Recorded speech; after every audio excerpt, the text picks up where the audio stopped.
Buenos días. Continuamos con la mesa 2, después de esta fantástica primera mesa que hemos tenido. Esta mesa se titula Visiones, busca poner en valor las diferencias creativas y los modelos productivos elegidos para poder desarrollarlas.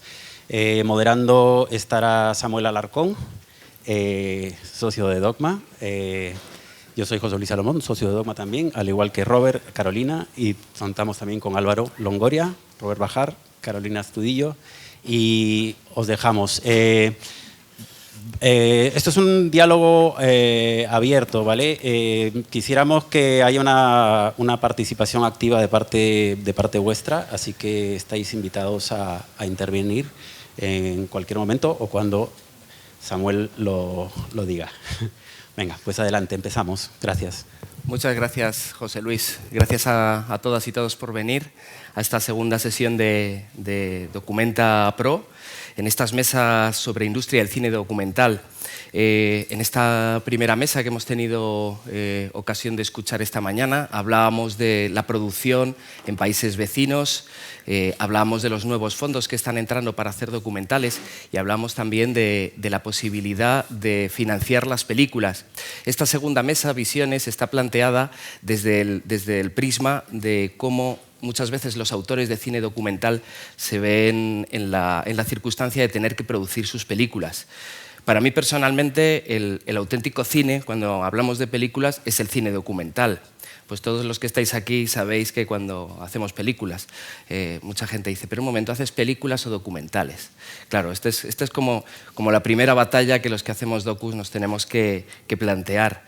¿Por qué el cine por antonomasia son las películas de ficción, ¿no? ¿Por qué es la dramaturgia ese lenguaje que hace del cine una herramienta para hacer cultura popular, pero también cultura del conocimiento a través de las imágenes y los sonidos en movimiento? Sabéis todos perfectamente, y todas quienes estáis aquí, cómo se hacen películas documentales. Hay veces que las películas se ven sujetas a largos procesos de seguimiento, a estar con personas que acaban convirtiéndose en los personajes de las películas. A veces es durante años, en lugares recónditos donde se encuentran estas imágenes. Y otras veces las películas se ven sujetas y ligadas a un evento que ocurre en un espacio muy preciso, muy concreto, y la idiosincrasia de cada película depende también de cómo, de qué realidad va a ser atrapada. Es muy difícil legislar para encontrar la financiación adecuada para cada proyecto. Los documentales siempre se ven en un margen a la hora de encontrar estas financiaciones. El cine de ficción basado en la dramaturgia es mucho más fácil de plantear. Un guión se estructura, se hace un desglose de producción con el que después es más fácil presupuestar, completar la financiación y entonces lanzarse al rodaje. En muchos casos las películas de género documental o el cine puro, como lo llamo yo, requiere una implicación de la persona que pone en marcha el proyecto, y a veces encontrar la financiación es muy difícil cuando estás haciéndote con el tema. En este sentido aparece mucho la figura del director-productor, aquella persona que arranca el proyecto y poco a poco lo va haciendo crecer, y paralelamente que crece creativamente va creciendo también la búsqueda de financiación, y también vamos descubriendo cómo financiar esta película.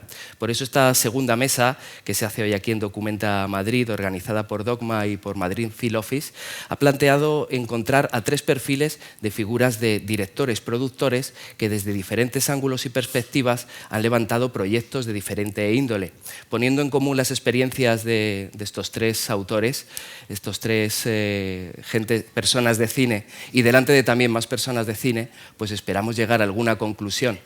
Por supuesto, en cualquier momento pues, podéis participar. Pero vamos a empezar presentando a nuestros ponentes de hoy. Son de sobra conocidos todos. Por un lado, a mi derecha tenemos a Robert Bajar, que es productor y director. Ha ganado 3 Emmys, un Peabody y un Goya, al frente de su productora americana Semilla Verde y su productora española Lucerna Films. Ya conocéis que en colaboración con Almudena Carracedo ha dirigido y producido El silencio de otros. Anteriormente también produjo Made in Los Ángeles en 2007, y bueno, pues Robert viene de haber sido director de producción también en varias películas independientes. Buenas tardes o buenos días, Robert. Gracias por estar aquí. Tenemos también a Carolina Astudillo, ya la conocéis, miembro de Dogma, es realizadora, periodista, investigadora, nacida en Chile, reside en Barcelona, también es docente. Carol hizo su primera película en 2014, El Gran Vuelo, galardonada con la Biznaga de Plata en el Festival de Málaga, a la que siguen muchos cortometrajes, citarlos todos pues nos llevaría casi todo el tiempo de... No, es broma, todo el tiempo de la ponencia. Después se realiza una película que me encanta, Ainhoa, No soy esa, de 2018, nuevamente Biznaga de Plata, y también con un amplio recorrido por festivales. Su tercer largometraje, Canción a una dama en sombra, que se estrenó también en el Festival de Málaga, aún está en distribución. Gracias por estar aquí, Carol. Gracias a usted, un placer. Un gusto. Y a mi izquierda tenemos a Álvaro Longoria. Álvaro estudió en la Universidad de Boston, obtuvo un máster en la Stern School of Business de la Universidad de Nueva York y fundó en 1999 Morena Films. Es director de 7 películas, productor de 23, ha trabajado tanto en el documental como en la ficción, así que nos podrás hablar de esto que comentaba al principio, ¿no? Entre si el auténtico cine es documental o ficción. Ha trabajado no solamente con autores españoles y latinoamericanos, sino también con leyendas del cine como Oliver Stone, como por ejemplo Steven Soderbergh. Hijos de las nubes es su primera película, tratando el tema del Sáhara. Hijos de las nubes, la última colonia, que se hizo con el Goya al mejor documental, y después pues quizá lo conozcáis también por The Propaganda Game, Dos Cataluñas. Buenas tardes, Álvaro. La verdad es que también enumerar tu currículum sería ahí un poco extenso. Encantado de estar aquí. Encantado de estar aquí. Bueno, pues presentados los invitados y también planteado el foco de cómo vamos a hacer esta mesa y los objetivos, me gustaría lanzar una primera pregunta al aire para que fuerais los tres contestando por turnos. Robert, por ejemplo, tú el primero. Cuando se tiene una idea de una película, ¿cómo debemos empezar a abordar la producción? Toma ya. En 2 minutos puedo resolver todo sobre esto. Lo que yo quería lanzar, antes de nada, es, yo creo que siempre hay que empezar con la visión artística de una película. Entonces, antes de pensar en producción, dónde voy a buscar dinero para hacer esta película, cómo lo voy a hacer, primero, en estado puro, es cuál es la visión. Entonces, desde mi lado productor, mi objetivo nunca es decir, no, esto es imposible, ¿no? Entonces, si tú necesitas un helicóptero o tú necesitas $2 millones o euros, ¿no? Nunca quiero decir, no, es imposible. No quiero moldear la visión artística a necesidades de producción. Luego, en el proceso, a veces es necesario, pero desde el principio vamos a pensar en la idea y el planteamiento del proyecto. Después yo creo que hay que valorar qué estoy haciendo. Si es una película poética, ¿no? Tienes que pensar, ok, ¿cuál va a ser la trayectoria de esta película? ¿No? ¿Dónde podría vivir? Entonces, si es algo muy poético, probablemente no es una peli que puedo vender a Netflix o a HBO o a una plataforma, pero hay fuentes para esto. Si es una película sobre alguien famoso, ¿no? Entonces, ok, posiblemente plataforma. Y hay muchas películas como En el Centro, donde tienes que, casi siempre es construir una estrategia para cada película, ¿no? Puedo bucear más, pero como introducción es esto fundamentalmente. Muy bien. O sea, si las películas son poéticas, no iremos a plataformas. Aunque ahora El Silencio de Otros, por ejemplo, sí está en Netflix, pero entonces su vida era empezar en festivales y poco a poco ganar peso, y en un momento con premios y otras cosas sí fue interesante para una plataforma, aunque probablemente al principio el pitch era un poco más, no lo sé, pero hay muchos caminos y a veces hay sorpresas. Bien, este es un punto que trataremos. Sí, sí. Carol. Bueno, a ver, ¿se escucha? Sí.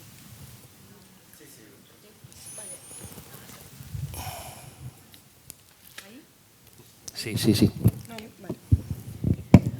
Bueno, creo que comparto lo que has dicho, centrado en la visión, pero tengo que decir varias cosas, porque en mi caso empecé hace años, en el 2012, autoproduciendo, y la verdad que siempre me he autoproducido las películas de diversas maneras. O sea, cuando empecé lo hice no siendo productora, y ahí para mí fue difícil pensar en toda esta visión y pensar en las audiencias y dónde voy a apuntar, porque no tenía la experiencia. Entonces me centré prácticamente en la creación, en la investigación y en cómo poder sacar adelante esa película.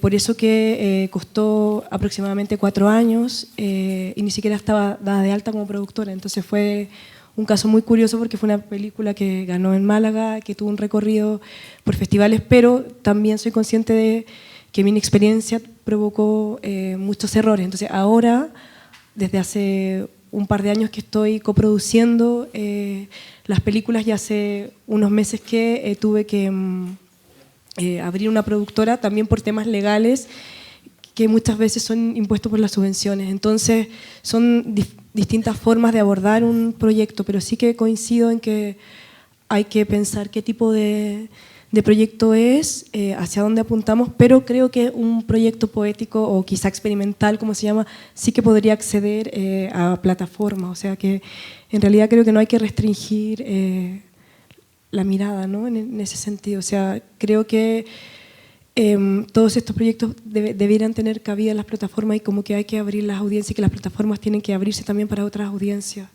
no nosotros como dirigirnos específicamente. No sé si Sí. queda claro. Queda claro este primer abordaje del tema. Álvaro, ¿qué nos puedes aportar en este punto?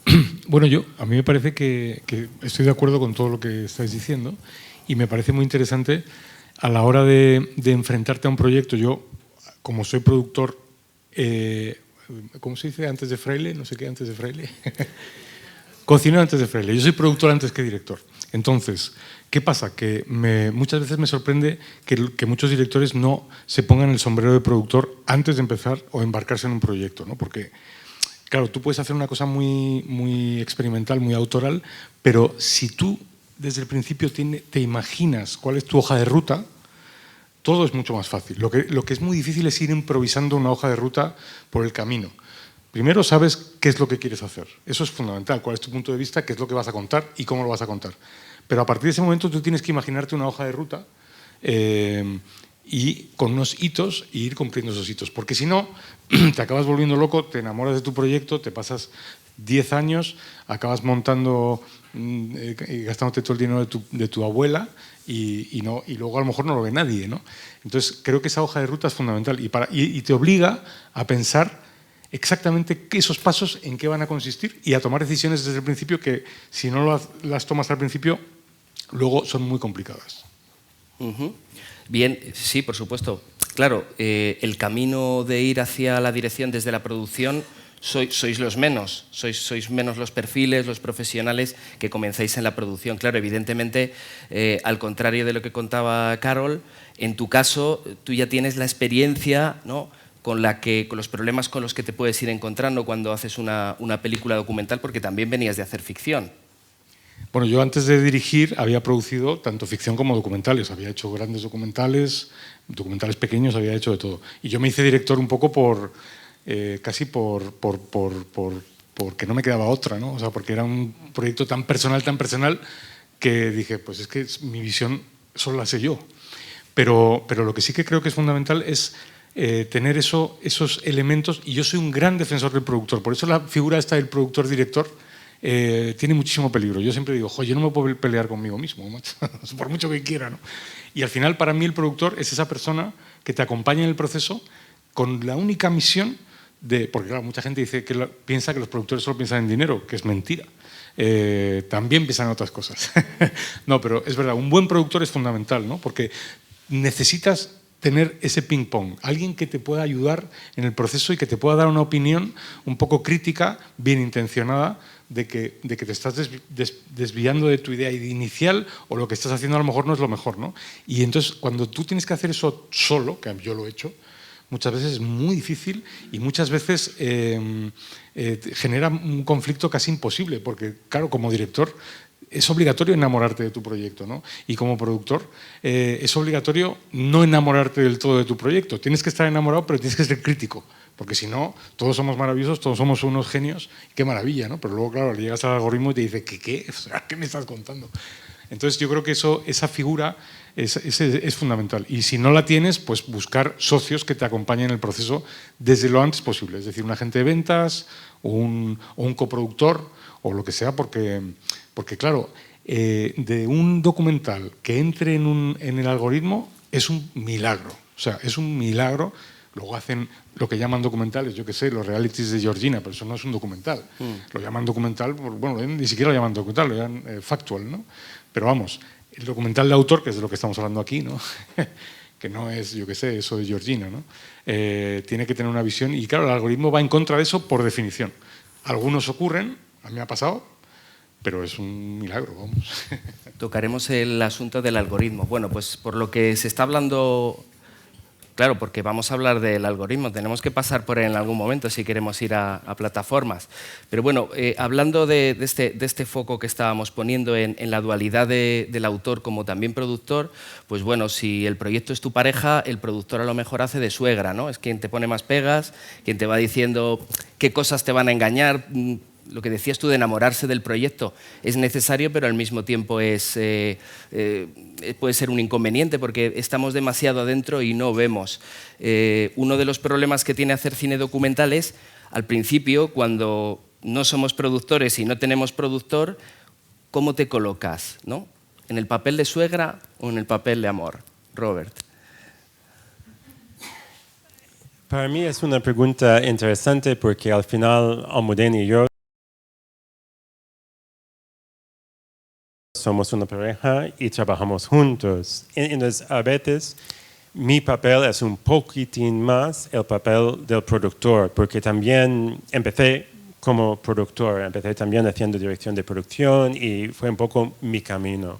Entonces, yo siempre estoy pensando, sí en presupuesto, sí en todo esto, pero a veces lo que es más importante es que un productor puede estar viendo como el bosque y el director está allí como con los árboles. Entonces, esta escena, esta idea o un personaje y como un productor, tú tienes que estar pensando, mira, a nivel global, la idea original era esto, pero el corte ahora no está logrando esta idea. ¿Por qué no? Es porque nos hemos perdido en un sitio, es por una escena, un personaje. Es poner contexto al proceso, yo creo, y también tener un poco de contexto del mundo fuera, ¿no? No digo que nada es imposible, ¿no? Pero al final, si tú sabes, ok, hay unas películas que son más películas de Sundance, más películas de... Entonces, yo puedo imaginar un documental de Sundance y un documental de Locarno, y son dos cosas distintas, y me encantan ambas cosas, pero si yo sé, parece más un proyecto de Locarno, entonces puedo preparar el camino, ¿no? Pero entonces, por un lado, como productor, tengo que proteger el proyecto en su momento de nacimiento, ¿no? Y no condicionar mucho el proceso creativo, pero llevar al proceso, o por lo menos tener presente este contexto. Yo no sé si era la pregunta o no, pero aquí estoy. Sí. Bueno, respondiendo... Sí. ¿Sí? Creo que comencé siendo como la pareja y con los años he aprendido a ser la suegra. Tu propia suegra. Mi propia suegra, sí. Pero bueno, una duda. Cuando hablabas esto de mirar los festivales, ¿era hacer una película y una vez que está hecha decir, va a Locarno o va a Sundance, o desde el comienzo decir, esta irá hacia Sundance o a Locarno, porque son dos cosas distintas y de alguna manera influyen en el proceso de creativo y en la película que vas a hacer? Yo creo que con unos proyectos sabes mucho desde el principio y con otros proyectos solo sabes que hay magia aquí y tengo que tener la cámara aquí y posiblemente voy a rodar por 3 años antes de saber dónde va a ir la peli.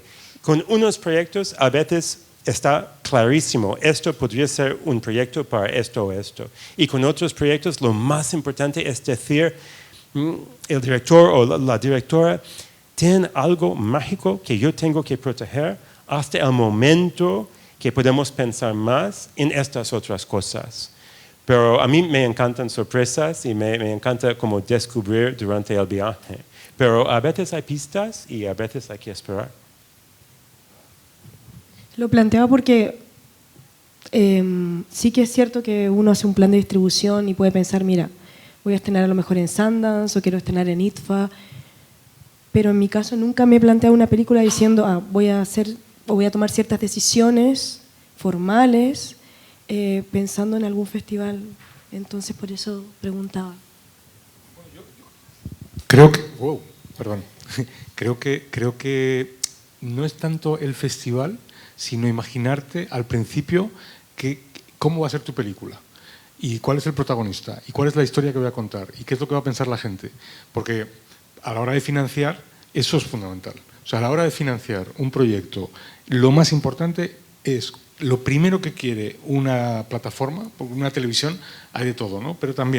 Pero es que tú entiendas lo que ellos quieren, para que lo que tú les llevas es un poco en la línea de lo que ellos están haciendo, porque lo más frustrante para una plataforma es cuando viene un tío, yo qué sé, a Netflix y le dice, quiero hacer un plano secuencia de 45 minutos sobre un tío y sus vacas, ¿no?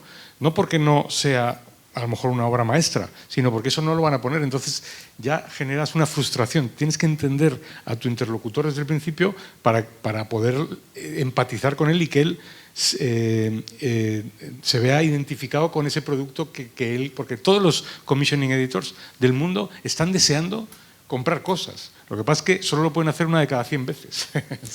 Entonces, claro, tú tienes que darle todos los elementos para que seas uno de esos afortunados que te encargan. Y luego mucho cuidado con no vender una cosa que no sea lo que quieres hacer, para que el tío esté contento y te lo encargue, porque eso es un desastre total.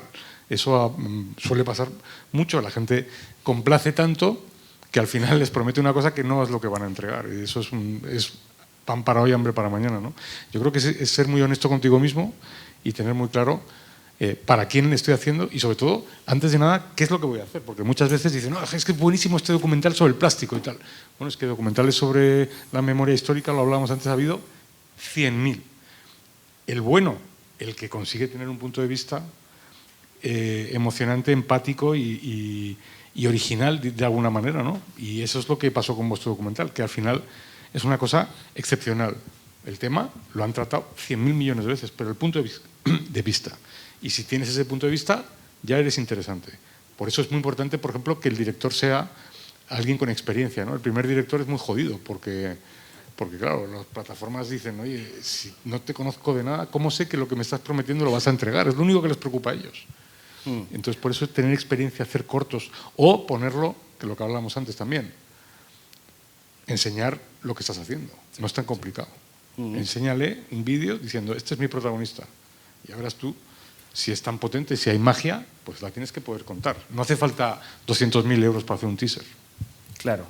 Tenemos el origen de una película, lo tenemos en lo inefable, en la magia que decía Robert, en este valor creativo que todavía no podemos mostrar, pero que lo conocemos en potencia, los que estamos trabajando en un proyecto. Pero fíjate lo que has dicho, Álvaro, tenemos que ser capaces de entender a quien nos va a comprar el proyecto para ver qué le interesa, ¿no? ¿Es la magia lo que interesa? Yo creo que en el fondo sí, pero debemos ocultarla con otros intereses, ¿no? Audiencias, un tema de impacto, que es otro tema que quiero tratar después, ¿no? Si el documental de impacto también es un nuevo argumento, es un argumento más que se puede usar, ¿no? Para vender. ¿Cómo vender magia? Es la pregunta que os lanzo. No quería irme a la docencia, que tiene que ver un poco con lo que estamos comentando. A mí me pasa que soy docente en varias universidades y institutos y a veces hago clases de guión, entonces, por otro lado, las estudiantes y los estudiantes tienen producción. Y aquí surge esto, ¿no? Lo que estamos hablando. El productor le dice, a lo mejor la película tiene que durar 52 minutos Y puede ser que yo les diga, la película dura lo que tenga que durar. Y entonces no, pero es que tienes que pensar justamente en la persona que te va a comprar esa película, que a lo mejor la va a programar en televisión y tiene que durar eso.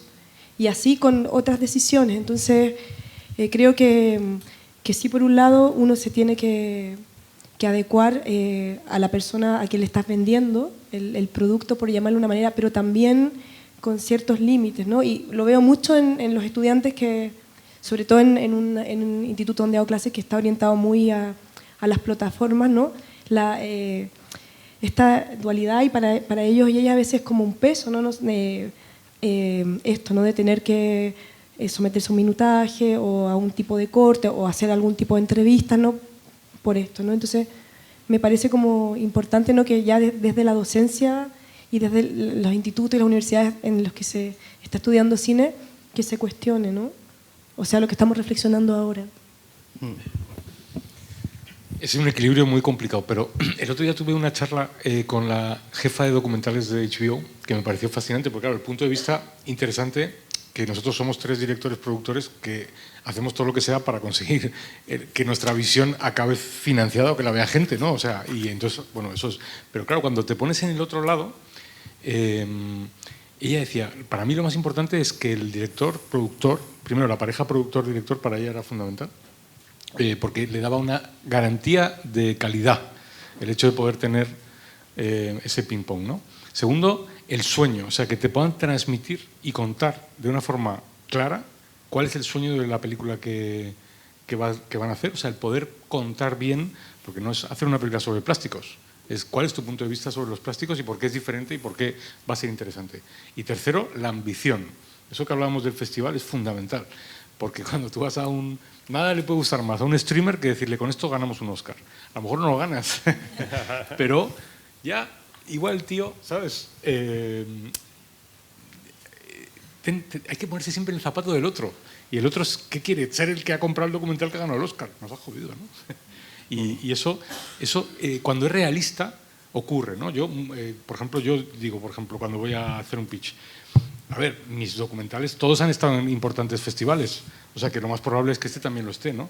Eso a ellos les ya tienen un tic, el algoritmo ya tiene su tic, ¿no? Y el algoritmo es una serie de tics que tienes que tener más sís que nos para que te digan que sí al final, ¿no?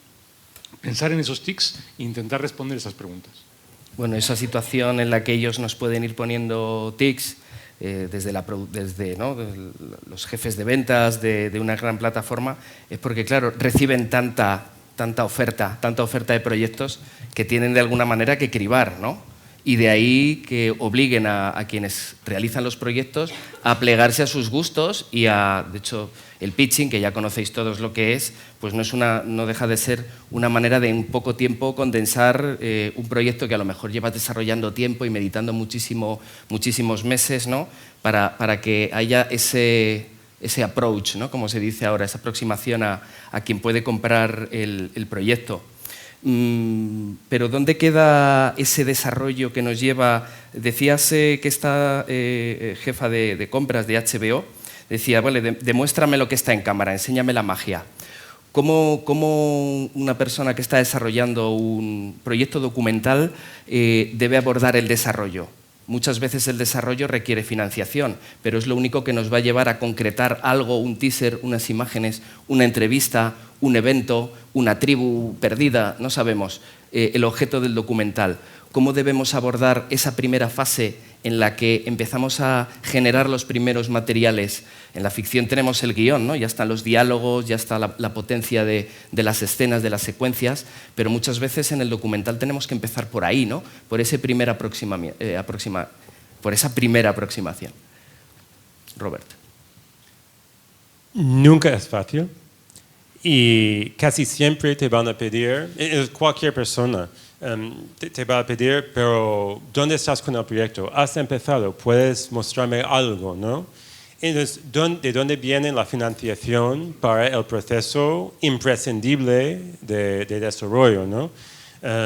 Para muchos proyectos, especialmente si es la primera película de alguien, a veces tienes que hacerlo, solo hacerlo. Entonces, en el caso de Made in LA, por ejemplo, hecho en Los Ángeles, Almudena empezó el proyecto y estaba trabajando en una universidad en UCLA, en Los Ángeles, y durante cada fin de semana estaba rodando algo. Y poco a poco, durante más que un año, tenía material y estaba hablando con gente. Había como posibilidades para entrar como en asociaciones para cineastas. Y poco a poco estaba recibiendo consejos. Un consejo era hablar conmigo, ¿no? Y al final nos conocimos en ese momento. Y había que luchar para tener un teaser y para poder mostrar desde el cero, mira, no somos nadie, ¿no? Porque en ese momento fue nuestra primera película que llegó como a estos sitios, ¿no? Entonces, había que mostrar algo. Entonces, aquí tenemos un teaser y normalmente hay pasos, ¿no? Es posible que tu primer teaser no va a funcionar, por ejemplo, en este momento en Los Ángeles, para televisión pública de Estados Unidos. Ok, bien, pero funciona, por ejemplo, para una fundación que está trabajando temas de inmigración en Estados Unidos. Sí, ok, un primer paso, un poco de financiación. Todavía no es un proyecto adecuado para televisión pública, pero estamos avanzando. Tenemos suficiente financiación para poder avanzar, ¿no? Entonces, yo creo que unos proyectos tienes que trabajar como fase por fase y entender que no voy a llegar a la ciudad antes de todo el camino, ¿no?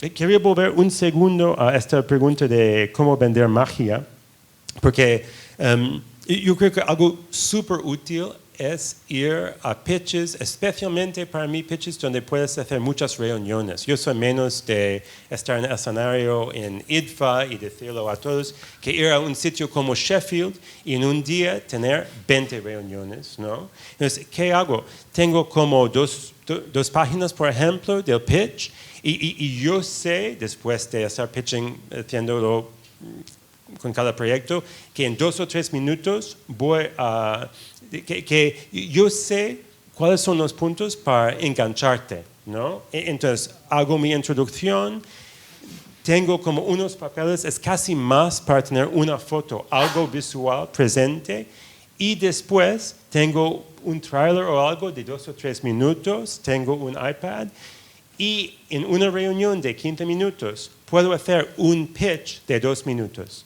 Puedo mostrar un tráiler de 3 minutos y después tengo que escuchar y escuchar mucho, porque al final si estoy con la BBC, si estoy con un agente de ventas, si estoy con una plataforma, van a darme pistas si podría funcionar o no, y voy a aprender mucho sobre el proyecto y quizás también no va a funcionar, pero voy a hacer amigos, ¿no? O a mí.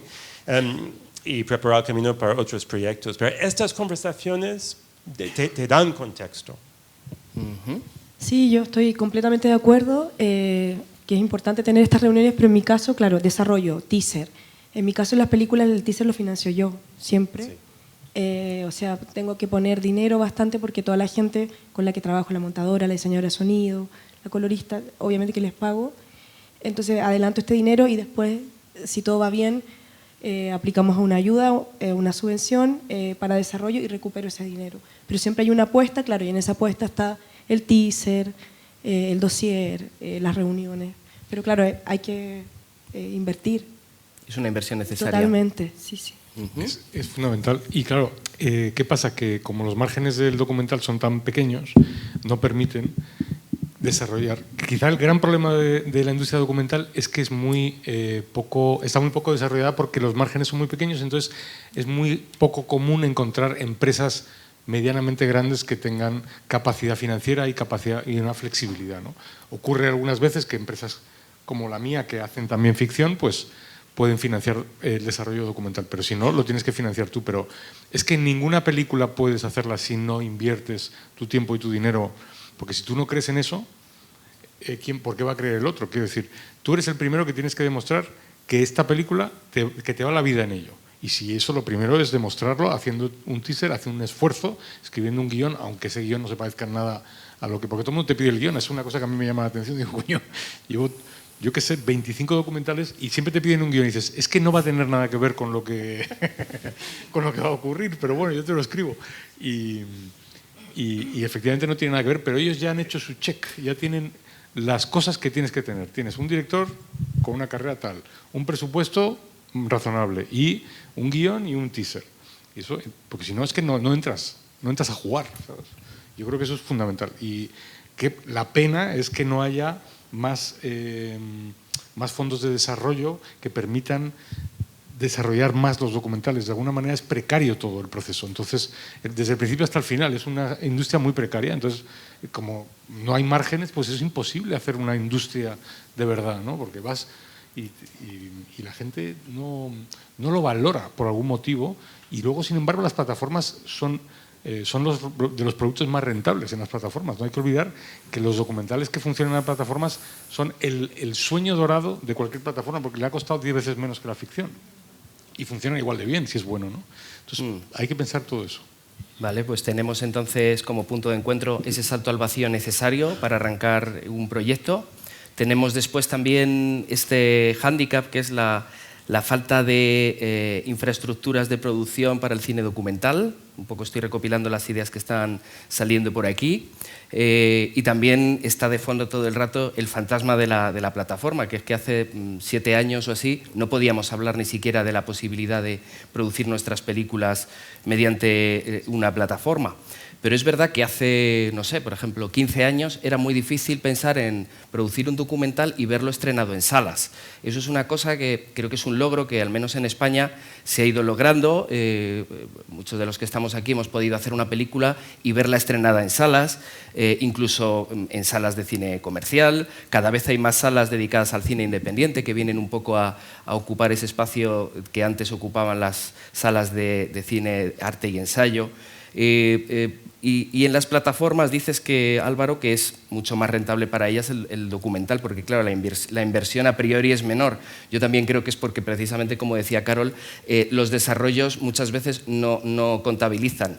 Es algo que, bueno, pues que se come la persona que ha ido utilizando y luego, pues por mucho que hagas cuentas, al menos en algunos casos, el que ha puesto esa apuesta por adelantado suele salir perdiendo, al menos no recupera del todo. Aunque solo sea como diversidad, como diversificación de producto, las plataformas, claro, van apostando un poco más por el documental. ¿Hay cada vez más una cultura de industria del documental en España? Esa es la siguiente pregunta que quiero plantear. Oye, qué pregunta más difícil. Es que yo pongo, si pusiera preguntas fáciles no estaríamos en Dogma Pro, en Documenta Pro. ¿Quién quiere empezar? Mi opinión es que el documental sigue siendo una industria precaria en España. Fuera no. Creo que fuera es otro mundo. Hay país, o sea, de hecho, si vas a Sheffield o vas a Sunnyside of the Docks o a Hot Dogs o cualquiera, ves que claro que existe un mundo fuera, ¿no? de España donde esencialmente los documentales se hacen por amor. O sea, no ganas dinero ni de coña, porque si te lo encarga una plataforma, las plataformas te aprietan. Y pagan poquísimo, o sea, de verdad, como originales no son, salvo excepciones, no te suelen pagar mucho, ¿no? Y si lo haces en plan atomizado, financiación atomizada, pues tienes que ser muy bueno para conseguir un margen importante. Entonces, ¿qué pasa? Que al no haber, más que lo que hablábamos antes, unas fuentes como Sota Caballo Rey, ¿no? Está lo que hablábamos siempre, ¿no? El canal autonómico, el ICA, Televisión Española y a lo mejor el incentivo fiscal en algunos casos, ¿no? Pero no, en otros países hay muchas otras vías, muchas otras formas. Por eso yo creo que los documentales deben de tener siempre una perspectiva internacional e intentar conseguir, aunque sea una venta en la televisión pública escandinava por 10.000. Es que con eso ya tienes mucho hecho. Y por eso estos mercados de los que habla Robert son tan importantes, porque ellos van buscando. Porque claro, para una televisión tener un documental por 10.000 euros o por 5.000 es un chollo. Y para ti es una palanca sobre la que trabajar. Y a mí me parece la mejor forma ir a los pitching markets, si puedes hacer el pitch de verdad muchísimo mejor. Y si no, pues 1 a 1, taca, taca, y currándoselo. Porque pensar que entre la subvención y Televisión Española es la única forma de financiar los documentales, que no es real. Porque ¿cuántos documentales hace Televisión Española al año? no sé, hará 40, 30, 25, no tengo ni idea. Pero es que eso no es suficiente. Sí, quería decir que coincido plenamente con Álvaro. Creo que ha mejorado, pero sigue siendo una situación precaria. Dependemos mucho de las televisiones, de las autonomías, de las ayudas, del ICA independiente, que ahora hay ayudas para experimentar, ¿no? Y que eso a personas que hacemos un tipo de cine nos puede ayudar, pero hay otras vías. Yo hace un año terminé una película que hice con Suiza y la hicimos en base a mecenazgo, a inversión privada, la lotería, bueno, un montón de cosas, y la película tiene un presupuesto similar al que tiene un presupuesto acá una película experimental en ICA, y no tuvo, bueno, tuvo una pequeña ayuda pública, pero de 40.000 euros, el resto inversión privada. Que eso es otro tema del que no se hable, que aquí en España no funciona mucho así. O sea, como que venga alguien y te diga, mira, creo en tu película, te voy a pasar esto. Bueno, hay patrocinio. También es verdad que eso sí que patrocinio, sí. Ha aumentado recientemente marcas que patrocinan documentales, porque como las marcas no tienen forma de publicitarse, muchas veces lo que hacen es apostar por un contenido que coincide con sus valores. No es qué buena está el agua, esta mini box y tal. No es ese rollo, sino que encontrar una marca que los valores de tu película coinciden exactamente con los valores de la marca. No tiene que verse la marca, pero los valores se transmiten así. Y yo he tenido muy buenas experiencias con muchos anunciantes que al final no saben dónde poner el dinero. Eso sí que tienen dinero. Sobre esta pregunta de la industria aquí, yo vivía y trabajaba en Los Ángeles por muchos años, por 12 o más años, y la verdad es que hay una infraestructura para hacer documentales, ¿no? Hay productoras grandes como Participant Productions o algo, y hay mucha gente, ¿no? Entonces, si yo necesito, por ejemplo, un archive producer en Los Ángeles o Nueva York, hay muchas personas que han trabajado por años y años haciendo esto. También un line producer que ha llevado como docus muy grandes, ¿no? Y aquí es mucho más difícil. Yo creo que es mucho más buscar un poco en las fronteras de ficción, por ejemplo, para lograr gente o ayudar a crecimiento como a toda la comunidad, ¿no?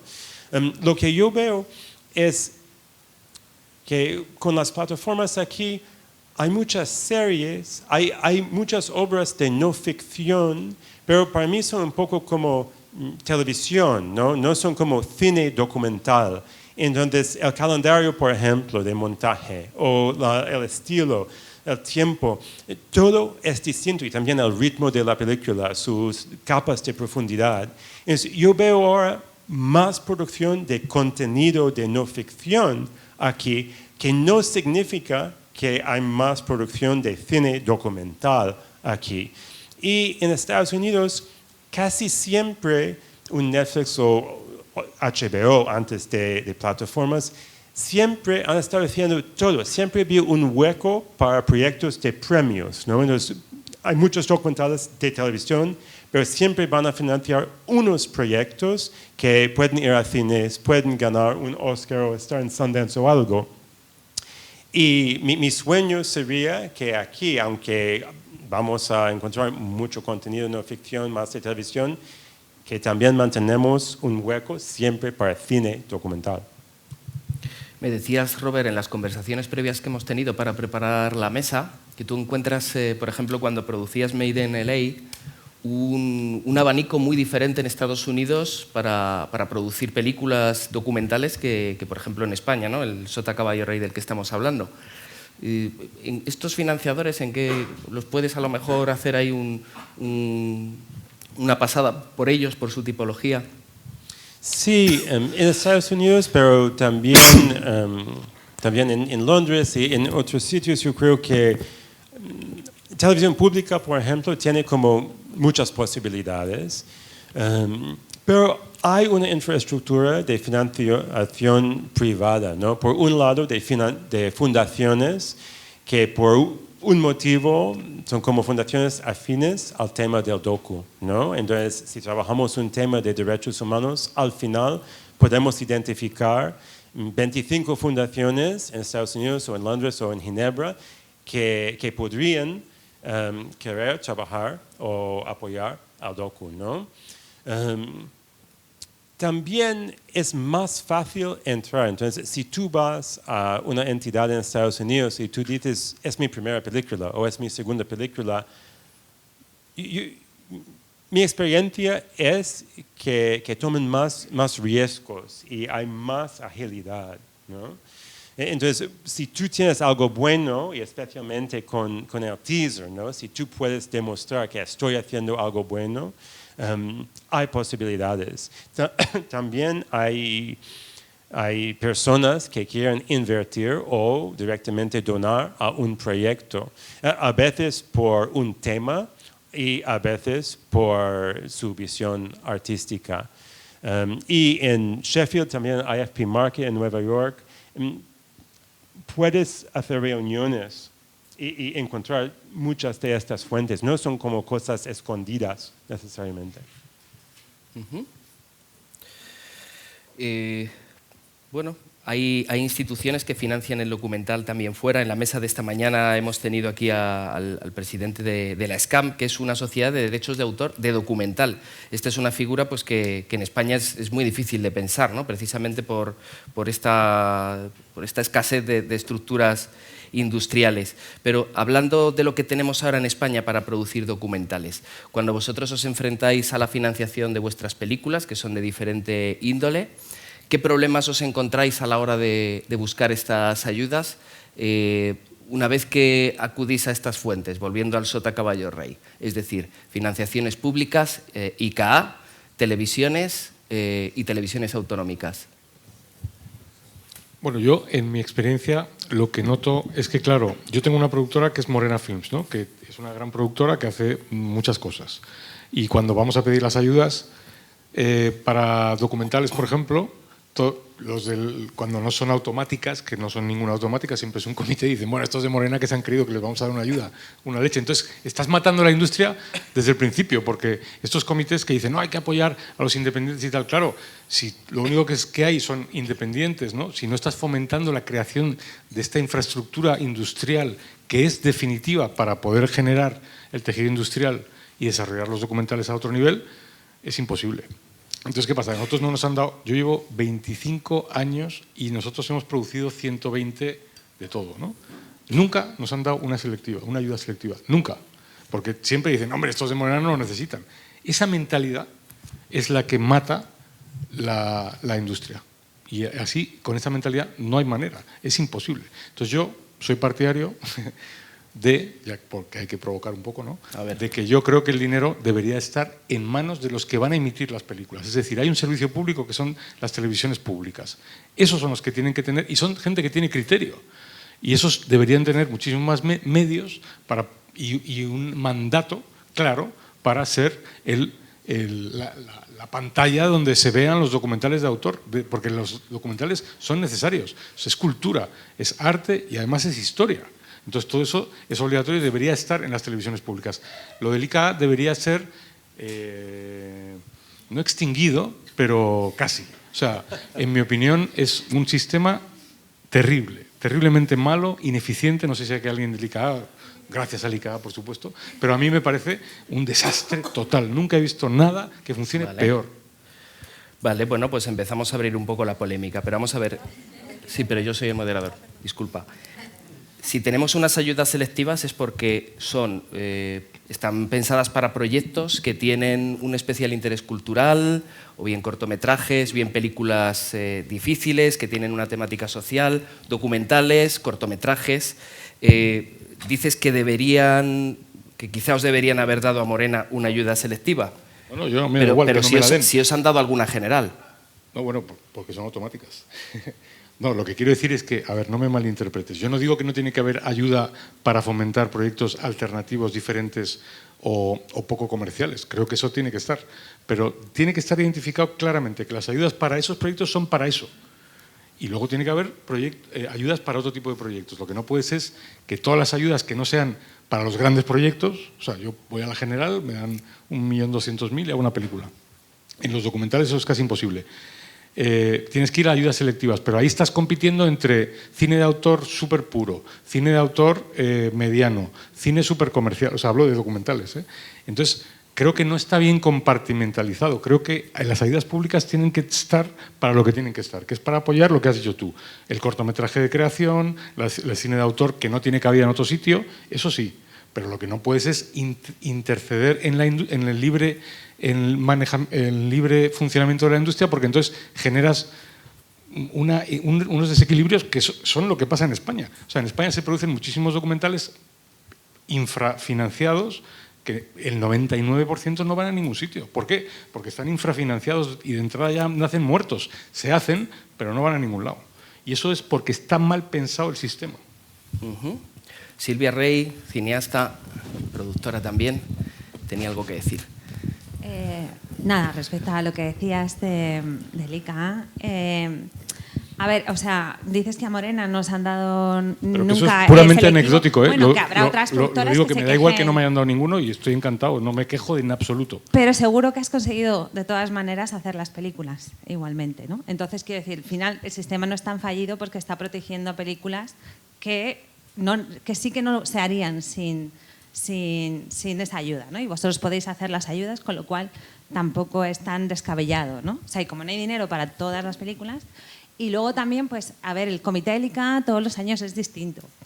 Entonces, va variando, creo que cada año, gran parte, o cada 2 años máximo. O sea, que no puedes decir como hay no es como la televisión, que cuando hay una persona a lo mejor está ahí 20 años es su criterio, sino que el criterio varía mucho y en el criterio por lo menos de selectivas, o sea, en el comité, que hay muchísima gente, pues yo creo que hay gente de industrias culturales, de festivales, directores, productores, o sea, hay mucha gente, o sea, no sé cuántas son las personas que evalúan los proyectos, pero deben ser como entre 10 y 15, ¿no? Son entre 10 y 15. Y van variando cada año. Entonces, yo no me atrevería a decir que esa gente tiene menos criterio que una persona, de la televisión, ¿no? Que muchas veces está ahí por cargos políticos, que tampoco nos vamos a engañar, o que estaba en el departamento de marketing y le pasaron al departamento de compras de Movistar Plus, ¿no? De una amiga, ¿sabes? O sea, que muy bien, pero bueno, o sea, tampoco nos engañemos. Entonces, estas ayudas selectivas son ayudas a proyectos de especial carácter cultural, que es siempre subjetivo. O sea, y que a veces nos lo dan a nosotros y otras veces no, y nos enfadamos y todo. Pero bueno, que tampoco vamos a decir que haya una manera mejor de... Yo te digo una manera verdad. mejor, perdona, porque ya que he entrado en el fregado me he metido hasta el barro hasta aquí y hay que morir con las botas puestas. Todavía tenemos tiempo, ¿eh? O sea, déjate algo de vida. Por ejemplo, Berta, el fondo Berta que hemos hablado antes, ¿no? Es un fondo que esencialmente hace lo mismo. Es un fondo privado, ¿no? Me imagino, está financiado por donantes que obtienen un beneficio fiscal, que eso es un tema diferente, el tema de los beneficios fiscales para inversores privados. Eso funciona fenomenal. ¿Por qué? Porque está profesionalizado. O sea, el problema del ICA, que, a ver, el ICA somos todos, o sea, que yo puedo criticarlo y tú no. O sea, que al final es dinero de todos, ¿no? Es que no está planteado con inteligencia para fomentar la industria. Eso es lo que estoy diciendo yo. Que se hacen películas, por supuesto, pero que ni es suficiente dinero para hacer una película que trascienda, porque al final para producir bien una película tienes que tener suficiente dinero. Entonces, ¿qué pasa? Que vuelvo a repetir lo mismo de antes, la mayoría de los documentales están infrafinanciados y por tanto no pueden tener el recorrido que deberían tener. Y se financian un pan para todos. Pues eso no está bien, en mi opinión. Hombre, las selectivas, porque hay 2 ayudas, ¿no? Entonces, las generales son las que están pensadas para industria, las selectivas están pensadas para apoyar el cine de especial valor cultural. O sea, es 1 millón de euros lo que tienes de límite, ¿no? Para documental también, ¿no? O sea, ¿me equivoco? Bueno, O sea, creo que es algo menos. Creo que es algo menos. No, experimental no, porque ya es otra cosa más específica. Pero creo que el límite es el mismo y aquí acaban de hablar en la mesa al lado que el documental europeo, la gran franja era hasta 300.000 euros, ¿no? Y luego era de 300 a 1 millón, ya como producciones muy grandes, o sea que tampoco lo siento tan descabellado. Y que luego hay otras productoras, por ejemplo, Isabel Coixet ganó el año pasado, imagino que le pasará lo mismo, ¿no? O sea que tendrá, o sea, que también es una productora que seguro que también pensará, bueno, a ver si me van a dar el proyecto documental, porque yo podría pedir, ¿sabes? en generales, pero el presupuesto de la película no me lo da, pero bueno, como que al final también se puntúa y se valora mucho la trayectoria de los directores, de la productora, todos los premios que hayas tenido, todas las televisiones que consigáis. O sea, quiero decir que también se puede, ¿no? Vale, ¿qué pensáis el resto? Echarme un cable a alguien. ¿Qué pensáis el resto de los ponentes de esto? Es decir, ¿pensáis que la dotación y el compartimentar quiénes son los receptores de las ayudas ayuda al cine, o pensáis como Álvaro que no? Que no, porque claro, una cosa es estar apoyando la producción, distribución de películas, y otra cosa es estar apoyando la industria, ¿no? Yo creo que son cosas diferentes. ¿Se puede generar industria financiando las películas, o deberíamos encontrar un punto, o debería encontrar las instituciones públicas un punto para fomentar que estas productoras que a lo mejor nacen con una película, hacen dos y luego mueren, se mantengan? Pues yo estoy... Hay que encender. ¿Está encendido? Pues yo creo que son fundamentales, en mi caso, ¿no? Las ayudas públicas, es decir, hay películas que yo no podría haber hecho sin estas ayudas, y es más, son ayudas experimental, entonces no estoy muy de acuerdo con lo que decías, porque también son películas con otro presupuesto, más bajito, ¿no? Entonces no sé si es comparable, y también es cierto que los comités van cambiando, entonces no son las mismas personas las que van evaluando. Entonces creo que se deberían abrir más y también encontrar otras maneras de financiación, como las privadas, como lo que comentaba que me pasó en Suiza, ¿no? Con inversores privados, fundaciones, patrocinadores, ¿no? Pero creo que son fundamentales las ayudas. Robert. Voy a contar una historia de dolor. Entonces, con El Silencio como un ejemplo, en un momento cuando la película ya tenía como muchos de estos checks, ¿no? Entonces, con nuestra película anterior habíamos ganado un Emmy, ¿no? Entonces, había estado en festivales, había estado en televisión aquí y en Estados Unidos, en otros sitios. Entonces, trayectoria había. El proyecto El Silencio ya tenía el apoyo de televisión de Estados Unidos y también el Instituto de Sundance y otras fuentes como muy legítimas, ¿no? En el mundo del cine es como, ok, este es un proyecto. Entonces intentábamos para las ayudas selectivas y hicimos un dossier como, de mi punto de vista, como mágico, ¿no? Y vender magia, ¿recuerda? Vender magia.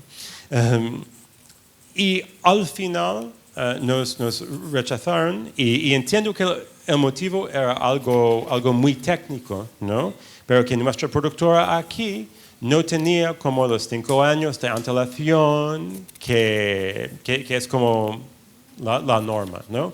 Y argumentamos, pero mira, somos 2 socios, Almudena y yo, y nuestro productor en Estados Unidos tiene X años y somos los mismos, ¿no? Es como nosotros tenemos experiencia. Y mira, yo entiendo muy bien que hay que estudiar las reglas de juego, hay que entenderlo, son las normas y ya está. Y hay estrategias como, mira, lo que tienes que hacer, Robert, es buscar como un hermano mayor, un productor aquí que te va, y en ese momento no quería hacer esto. Pero si hay un objetivo de fomentar como la industria, que mira, hay un proyecto que al final va a tener una vida, pero es una productora que solo tiene unos años, es la segunda película de este equipo. Mi experiencia era, es una estructura muy rígida y no necesariamente está logrando estos objetivos. Por un lado, de apoyar a un proyecto que necesita el apoyo, y por otro lado, para fomentar como el crecimiento de la industria y todo esto. Entonces, esto fue mi experiencia, pero también entiendo, son las normas del juego y no cumplimos y ya está. ¿Pensáis entonces que hay un exceso de burocracia en los requisitos a la hora de solicitar las ayudas públicas para la producción de películas desde vuestras perspectivas? Sí. ¿Y pensáis que está justificado? ¿Y lo podéis argumentar un poco?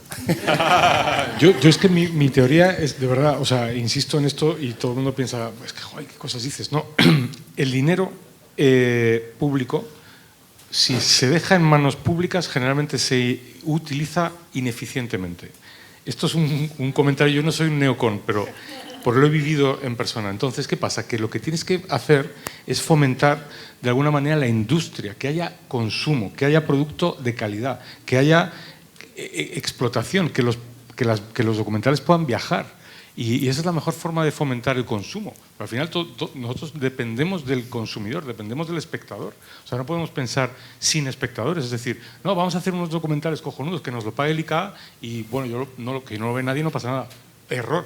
Eso para mí es un error. Puede haber un pequeño porcentaje de documental o de creación súper experimental y debe haberlo y está muy bien que se financie eso. Pero todo lo demás tiene que ser industria. Arte e industria.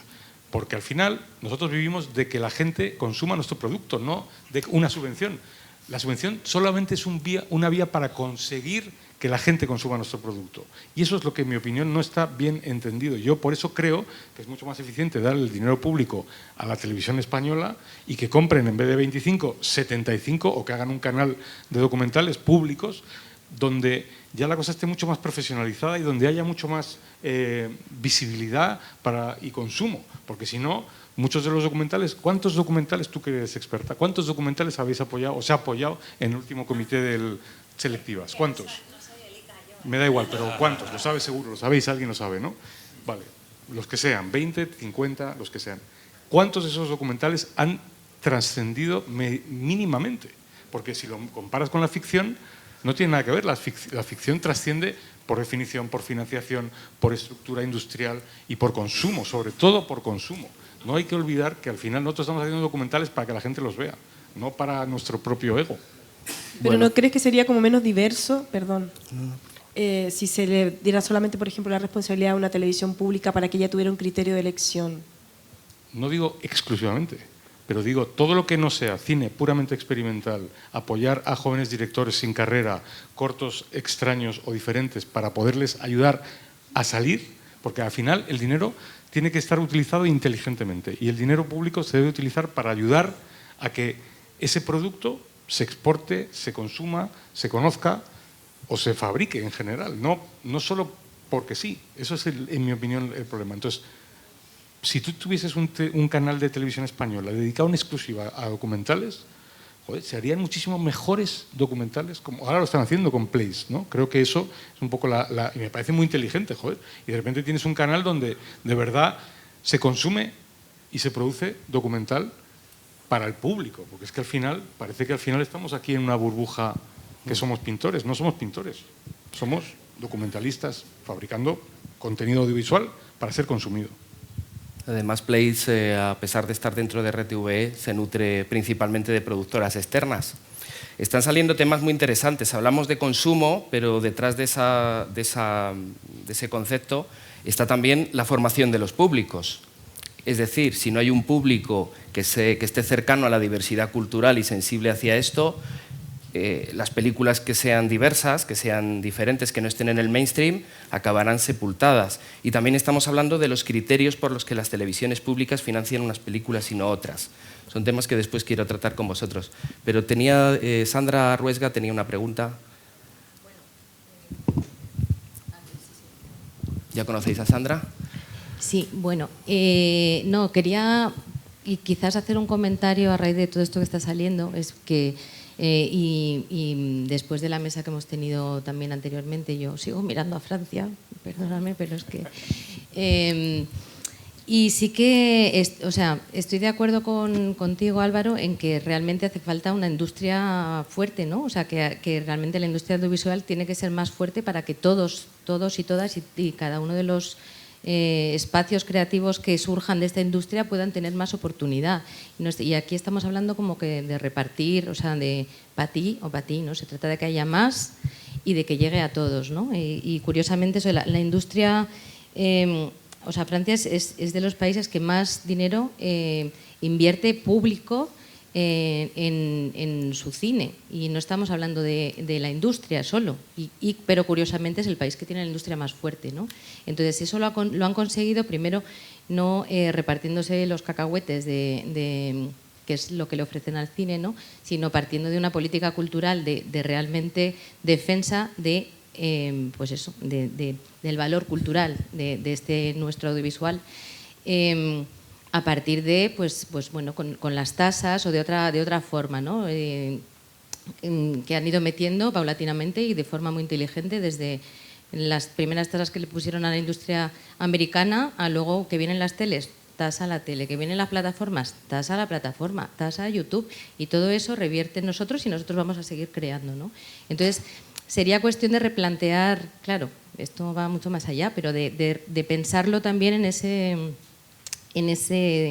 esa forma, ¿no? Y no es, yo creo que no es tanto el planteamiento de industria sí o documentales que no llegan a ningún lado, ¿no? Y lo que hablábamos antes también, todos los documentales pueden llegar a algún lado. No todos tienen que llegar a Sundance, ni todos van a llegar a Cannes, ni siquiera a Documenta Madrid, porque la programación ha disminuido, entonces... Pero sí que hay otras plataformas, otras vías. En Francia también hay otros espacios de difusión, otros espacios de canales como Tenk también, ¿no? Esos especiales de documentales, ¿no? O sea, pensemos, o sea, hagamos esa carta o esa lista, ¿no? De cómo debería ser, pero sí que coincido en que efectivamente para que esto funcione la industria tiene que tener también más fuerza, ¿no? Pero bueno, con respecto a lo de los espectadores, volvemos también a lo mismo, ahora lo sigues comentando, es que bueno, es para que lo vean los espectadores. Bueno, yo el otro día me vi la de Santiago Segura, perdón, con mi hijo, y es como de, muy bien, la ha visto muchísima gente, pero socorro. O sea, eso significa que sea una buena película, que esto tenga que estar financiado por el dinero del Estado porque la va a ver todo el mundo. Es que no tiene que ser ese el criterio, ¿no? Si les diéramos, y estamos hablando también de formación de jóvenes y de formación de, hablemos de espectadores y no de consumidores. Si es que si estamos hablando de consumidores y los jóvenes es lo que consumen aquí, cuando lo que queremos es que sean espectadores, que entiendan la cultura, que aprendan a ver, que aprendan a hablar en imágenes, ¿no?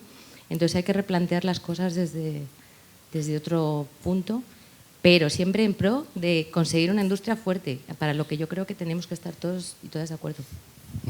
¿Queréis decir algo al respecto de lo que dice Sandra? He visto una pregunta por ahí por el fondo, hay aquí otra por acá, ahora vamos con vosotros. La educación, tú lo has mencionado, ¿no? Creo que es fundamental, tenemos un problema grave de que la gente, los niños, no están expuestos al cine ni a los documentales. Entonces, si no lo aprendes de pequeño, yo digo, qué fácil sería una vez al mes que todos los niños viesen una película española. Una vez un documental, otra vez una ficción, porque aman, que es lo que pasa en Francia, que aman, el francés ama el cine francés, es como su patrimonio nacional. Aquí, la mitad de la población dice, uy, el cine, me imagino que a todos los que estamos aquí nos pasará, de repente alguno dice, el cine español es una mierda y vive de las subvenciones. Hay mucha gente que piensa así, y eso es algo que hay que trabajar desde abajo, porque si no, es imposible. Imagino que después vamos a hablar en un momento de campañas de impacto y todo esto, pero una cosa que sí hemos hecho con Made in LA y El Silencio era planificar cómo vamos a llegar a universidades y a colegios o institutos, ¿no? Es con Made in LA, al final, ir a las universidades con una peli sobre las vidas de mujeres inmigrantes trabajando en fábricas de costura en Los Ángeles. Muchas veces, por un lado, era como estamos viendo un documental y viviendo un documental como siempre dijeron, pero es una película. Sí, es una película y es un documental a la vez. Pero fue como impactante porque alumnos y alumnas nos acercaron y nos dijeron, mira, por primera vez entiendo la vida de mi madre, la lucha de mi madre, trabajando por años y años para que yo podría estar aquí en esta universidad, ¿no? Entonces, llevar las películas por otros motivos a universidades, por ejemplo, es una manera también de ir trabajando el cine. Y con El Silencio, con B-Team como distribuidora, trabajamos desde el principio cómo vamos a hacer un acuerdo para poder llevar la película a colegios o institutos y a asociaciones, en cada pueblo o cada sitio. Entonces, desde el principio estábamos luchando para esto y llevando documentales a sitios no tradicionales para ellos. Bien, por ahí por el fondo había otra pregunta. Me parece que tienes el micro que no iba antes. Hola. A lo mejor a viva voz te podemos escuchar. Hola. Bien, ahora. Gracias, José Luis. Ahora sí. No, estaba comentando aquí con un compañero. Es solo una reflexión, no es nada más que esto. ¿Qué sentido tiene que el sector público impulse películas que se sabe ya desde el inicio que van a dar dinero? O sea, en este país pasa una cosa que es muy curiosa, ¿no? O sea, hablábamos del caso de Santiago Segura, que es uno, obviamente, de 1000 directores.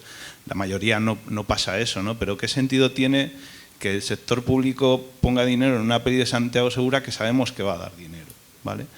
Entonces, respecto de esto, para mí esto genera un cierto problema ético, ¿no? Por así decirlo. ¿Cómo lo resuelven en Europa? Pues hacen el fondo de Euroimage y cuando tu película gana un dinero, o sea, supera ese dinero, tú tienes que devolver la subvención. No entiendo por qué en España este tipo de cosas no se pueden plantear, que además revertirían en el resto de contenidos que no son capaces de generar la taquilla necesaria, sea ficción o sea documental o lo que sea. Y luego, una pequeña reflexión. Yo estoy de acuerdo con lo que acaba de decir, bueno, la reflexión que ha hecho Álvaro. Este hombre de Morena Films, que no sé, Álvaro, perdón, perdón por no saber. Que sí que me parece interesante que se tienda a industrializar lo que se está haciendo porque eso dará más oportunidades a más gente, ¿sabes? Y por otro lado, quería hacer una reflexión. El mes pasado yo lo estuve hablando con un compañero que hemos hecho un documental, que es un director que vive en Extremadura, que es de aquí de Madrid, que habla sobre la figura del padre Llanos. Estuvimos el año pasado entero trabajando sobre él y estamos pensando en cómo levantar el siguiente proyecto, ¿no? Entonces, presentas un dossier a Radio Televisión Española y te encuentras con que este año van a dar como 20 subvenciones, porque no tienen más dinero, a 400 proyectos presentados, más o menos. Esos son los que se han presentado. Entonces, claro,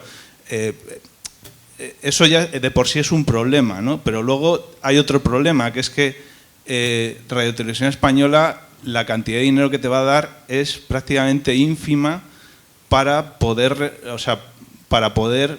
digamos, levantar todo el proyecto, ¿vale?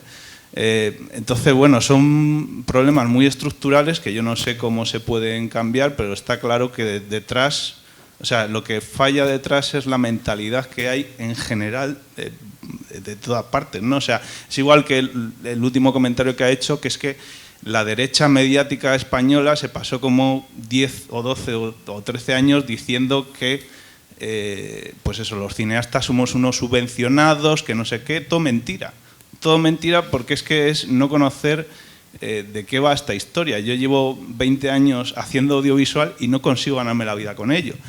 Es una cosa que, bueno, pues supongo que estaré haciendo muchas cosas mal también, ¿no? Pero como yo, estoy seguro de que hay mucha gente que le pasa lo mismo, que quiere hacer cosas, pero que luego cuando llegas al mercado legal, por así decirlo, es muy difícil entrar en eso. Bueno, en fin, eso era. Vale, bueno, has dicho muchas cosas por recopilar ideas y también uniéndolo con lo que hablábamos de las políticas culturales en Francia. ¿Deberían las películas mainstream más comerciales recaudar dinero para que después ayudaran a esas otras películas que defienden más la diversidad cultural? Os lo lanzo hacia el hilo de la pregunta, a los tres.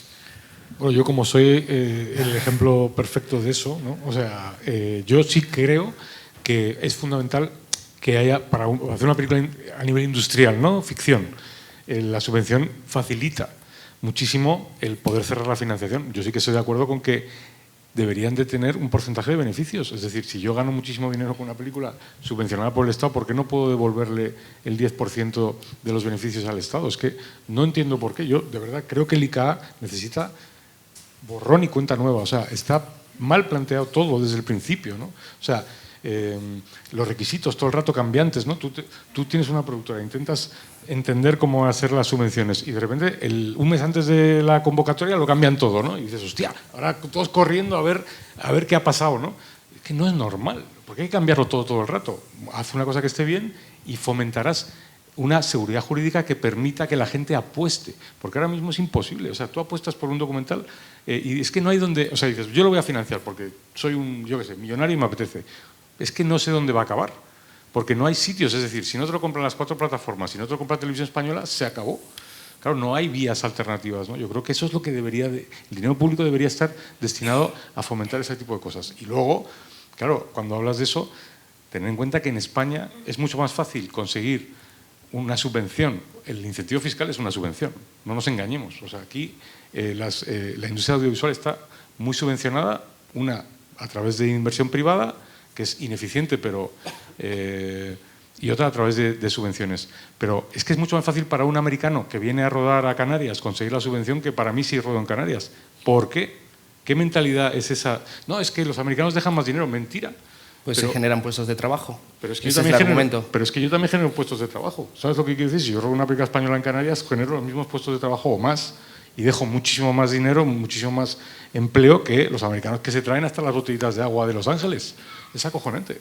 Pues esa mentalidad es la que hay que cambiar a nivel regulador. Es decir, claro, el problema es que los reguladores es muy difícil porque como cambian cada 6 meses, entonces no les da tiempo a aprendérselo. Entonces, para cuando se lo ha aprendido ya le han echado, cambia el gobierno.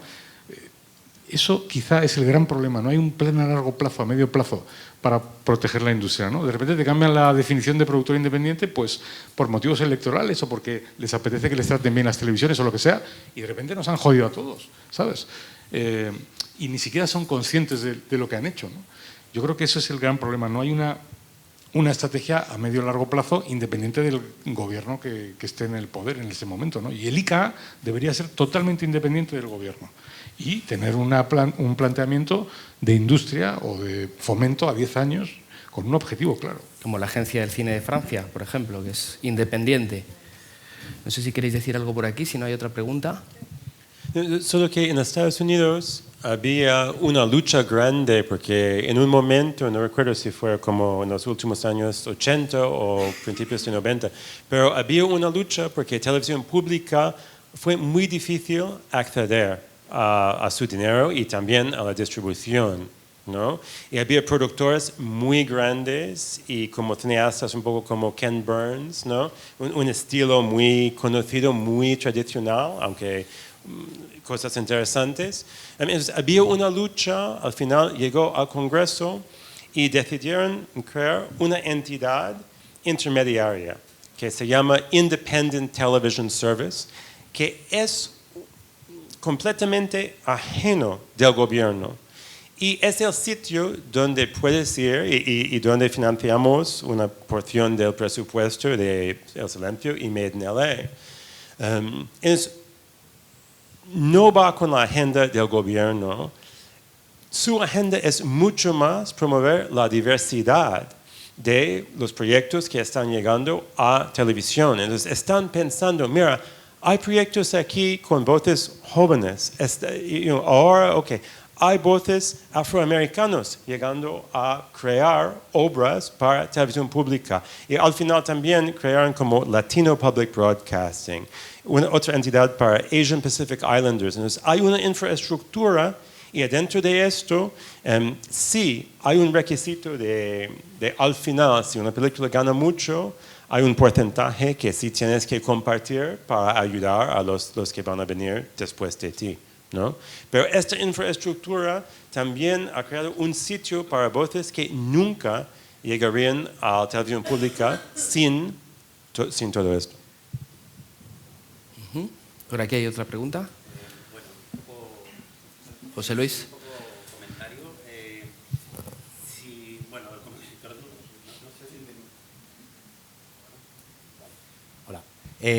Bueno, como director de fotografía puedo dar fe de que necesito que exista una industria para darme de comer y no tener que dedicarme a otras cosas. Pero creo que a veces nos olvidamos que cuando estamos hablando del ICA estamos hablando del Ministerio de Cultura que está dando dinero y le pedimos que esté creando industria. Creo que aquí hay un error de base probablemente y lanzo para el tema de debate posterior.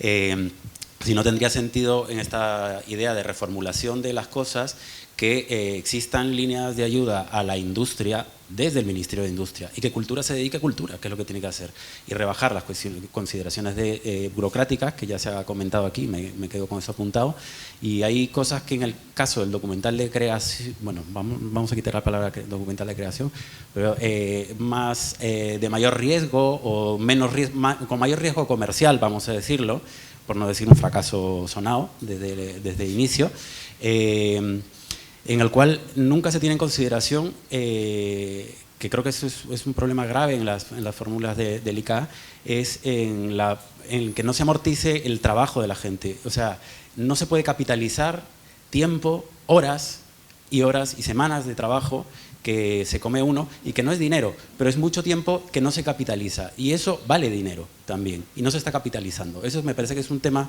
flagrante para el tema de selectivas, ¿no? Y me pregunto si tiene sentido la existencia de unas ayudas generales para el documental cuando creo que ni siquiera se han otorgado ni el año pasado, ni ni el año anterior se han otorgado ayudas generales. Entonces, ¿para qué esté ese dinero ahí puesto? O sea, si es que hay que reformular las cosas, me gusta el órdago que lanza, desde, bueno, quemémoslo todo y empecemos de cero. Cuando en la mesa anterior hemos estado mucho más yendo al grano de qué cositas se puede mejorar, ¿no? Y estamos todo el tiempo viendo qué cositas se puede mejorar del ICA, pero no dinamitarlo todo y empezar de cero cuando probablemente sea lo que tendríamos que hacer. Pero creo que invito a que estas mesas sirvan justamente para generar reflexiones arriesgadas, un poco más allá de esto, ¿no? Gracias. Perdón, voy a decir una cosa. Por favor.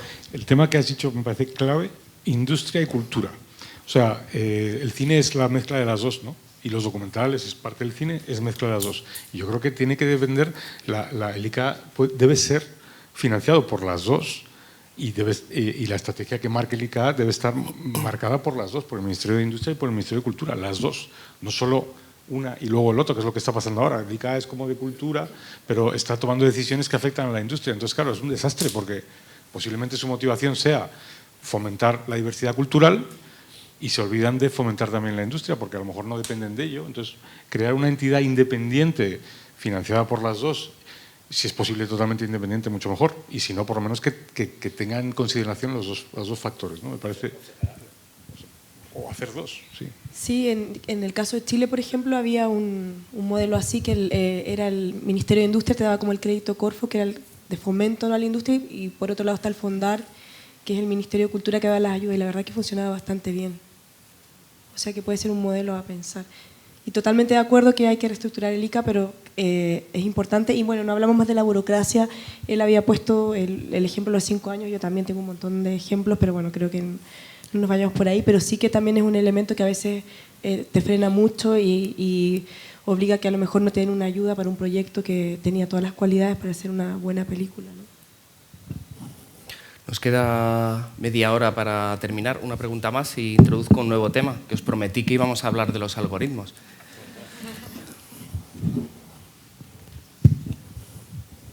Solo por agregar a lo que hablaba Carolina, que era algo que también hubiese mencionado en la mesa anterior. O sea, lo ideal es la dupla, ¿no? Directora, productora, director, productor, como sea.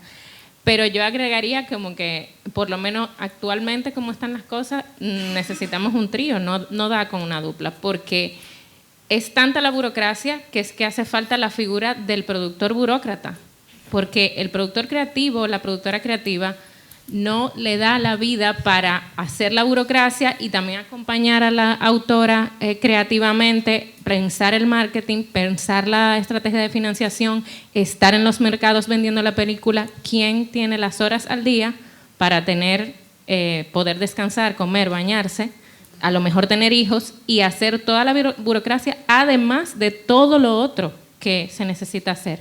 Y eso es, en el mejor de los casos, que no sea el director también. Entonces, ahí, o sea, como a la hora de pensar en buscar esa compañía, o sea, yo, por supuesto, de hecho, acompaño a Carolina en uno de sus proyectos y me siento afortunada de poder acompañar autoras que no estoy encontrando para mí cuando yo quiero realizar, pero es que como productora también me está haciendo falta otra compañía. porque es mucho la parte contable, burocrática, incluso financiera, literalmente, de muchos números que no se me dan mal, pero me veo que no me dan las horas del día. Cualquiera que haya trabajado con el CNC sabe de lo que estamos hablando. Es decir, tú trabajas con el CNC, tú en el momento que presentas unos documentos en el CNC, hay un delegado que trabaja contigo para conseguir lo mejor para esa película. Y esa película, él es parte del equipo, que es lo que tú estás diciendo. En el ICA, tú cuando presentas algo es como a ver por dónde te pillan, a ver qué has hecho mal, a ver si es que no presentaste, entonces ya estás fuera y tal. O sea, la mentalidad es la contraria, ¿no? Yo creo que eso es lo que debe cambiar también. Es decir, tú en el ICA deberías ser un aliado, no un enemigo, ¿no? Ahora mismo es como el gran examen, es como hacer la selectividad. Cada vez que presentas el ICA es acojonante. Un estrés, no funciona la página, todo el mundo presentando al mismo momento. Es una locura. Yo tengo la experiencia de hacer una película en coproducción con Francia y pude ver muy claramente al mismo tiempo cómo funcionaban las estructuras de producción en España y cómo funcionaban en Francia, y luego también en las salas. En España, la experiencia que tuve desde dirigir y no ser el productor, pero bueno, fui más o menos siguiendo el proceso, es un poco esto que dices. Mientras que en Francia las ayudas van a demanda, no hay convocatorias, y hay una persona que va estudiando, como tú dices, te acompaña y no te deja tropezar, ¿no? Si tropiezas aquí muchas veces tienes que devolver el dinero, lo que puede suponer una falta de financiación y te hace un agujero enorme. Luego otra cosa también muy curiosa es las televisiones públicas, que es otro tema que hemos tocado y que podíamos también pasar. En España lo único que a nosotros nos pusieron encima de la mesa con Oscuro y Lucientes, Televisión Española, plantó una financiación de 50.000 euros. Creo que lo que dan son un tope de 50.000 euros por cada película. ¿Qué ocurre con esta financiación? Que no es real, es decir, es una financiación que te dan una vez que entregas la película, de manera que tienes que buscarte un crédito. Mientras que en Francia las televisiones tienen un productor ejecutivo, la televisión francesa en este caso, que siguió el proyecto todo el tiempo, pedía reuniones cada X tiempo y bueno, iba diciendo, bueno, pues aquí estaría bien que potenciaras el etalonaje, estaría bien que hicieras esto de otra manera, y además ponían medios de producción para que la película pudiera seguir adelante, sobre todo, como sabéis, en los procesos finales de postproducción, que es donde normalmente ya llegamos un poco más justos para hacer las películas. Juan, a lo mejor nos puedes aportar algo. Juan Gordillo es cineasta, es francés, vive en Francia y ha tenido la experiencia de producir películas tanto en Francia y también en España. ¿Qué nos puedes decir de esto? Hola a todos, yo soy Juan Hidalgo Gordillo de Veo Producción, una empresa que está en Toulouse. Disculpar el acento, soy española, no esto, porque pues sí, es verdad que hay muchas cosas que por contar de lo que puede ocurrir en Francia, ¿no? Y a nivel de las televisiones, lo que tú decías, la mayoría de las televisiones regionales hay varios niveles, regionales y nacionales, ¿no? Y es verdad que en Francia es una industria que cada año son 2.000 documentales que se produce. 2.000 documentales que se produce. Es una industria real porque más o menos pesa 12.000 millones de euros lo que es el sector de audiovisual y cine con los juegos videos, ¿no? Dentro, ¿no? 12.000 millones, sí, es un poco la cifra que tenemos. Dentro de esto lo que es audiovisual y cine son poco menos, son 2.000. Hablo bajo la responsabilidad de Irena, que trabaja conmigo, que es productora también. Realmente son 2.500 2,5 billones de euros para lo que es cine y audiovisual, ¿no? Pues los documentales sí hay grandes empresas y hay televisiones que son muy... es lo que acabamos de decir, hay los cines de autor que tienen más dificultades para hacerse, pero están las televisiones regionales que ayudan mucho y que permite hacer estos cines con una financiación bastante buena, alrededor de 200.000, 250.000 euros por documental, más o menos, cuando se hace y se produce con France 3, lo que creo que tuviste, ¿no? France 3, sí, unos 120 documentales cada año a nivel regional, ¿no? Después, sí, a nivel solo para France 3. Después están las televisiones más pequeñitas que ayudan menos, que alrededor de 80.000, 100.000 euros para un documental.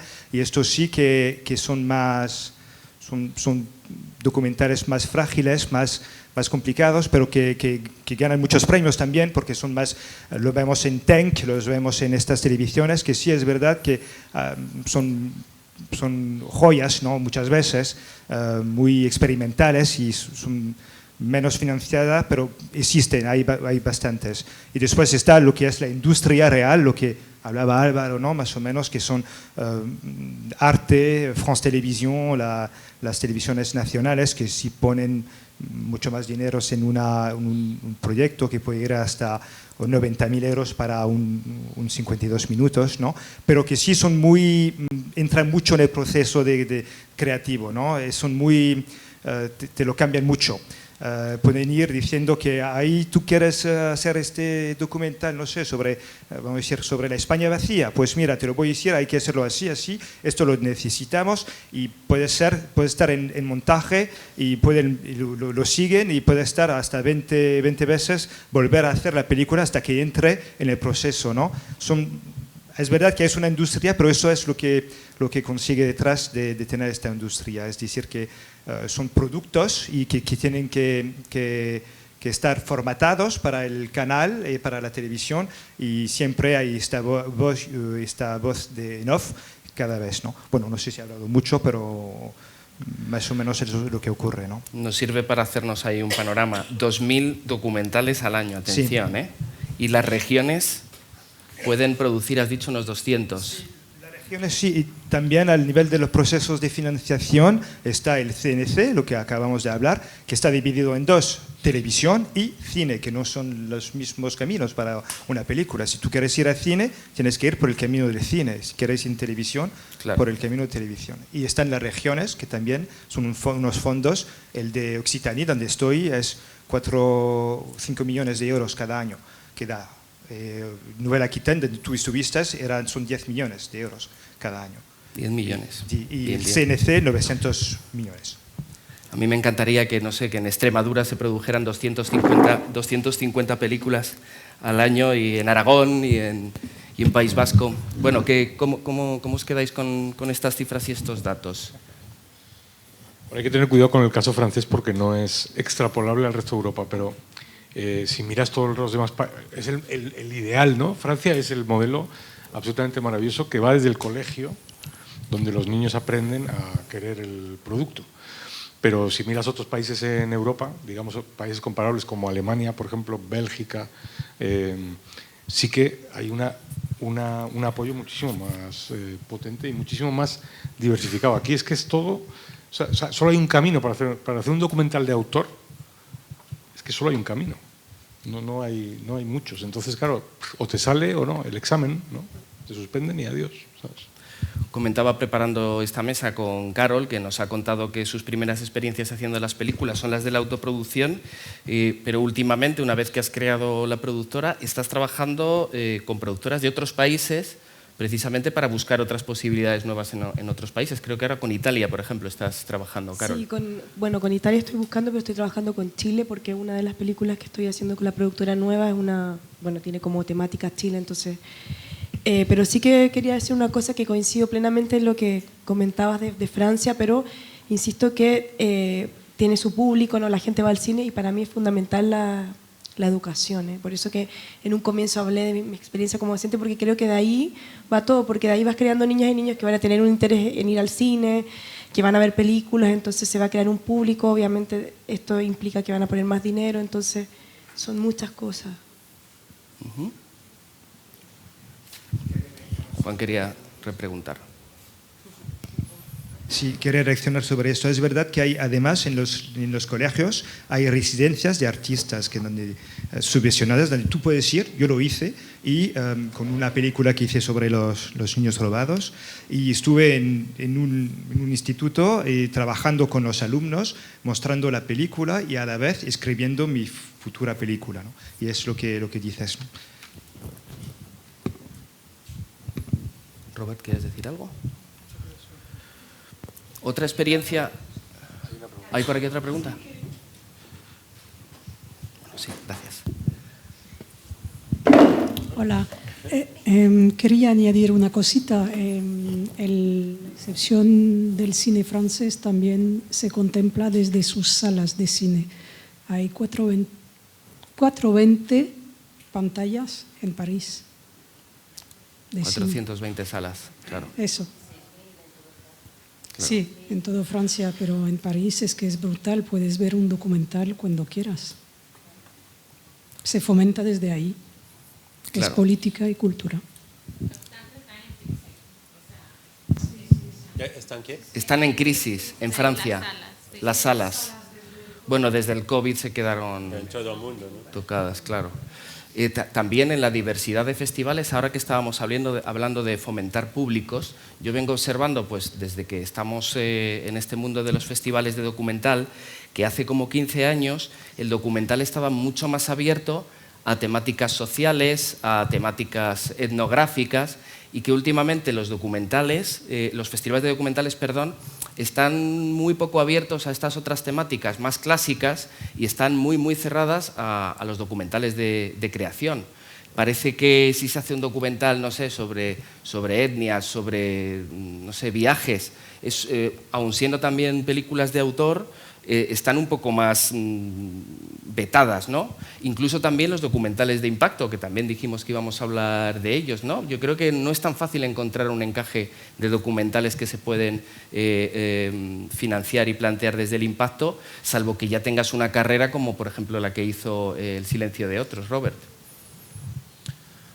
Hay dos temas. Sobre el tema de festivales, yo no sé si estoy de acuerdo que no hay sitio en festivales ahora, o que no están apareciendo como muchos documentales que son más como cine de autor o cine que no tiene como un tema social en el centro, ¿no? Es lo que estabas... Lo que digo es que los temas sociales o visiones más clásicas de temas que son sociales y no películas tan centradas en la estética, se quedan fuera.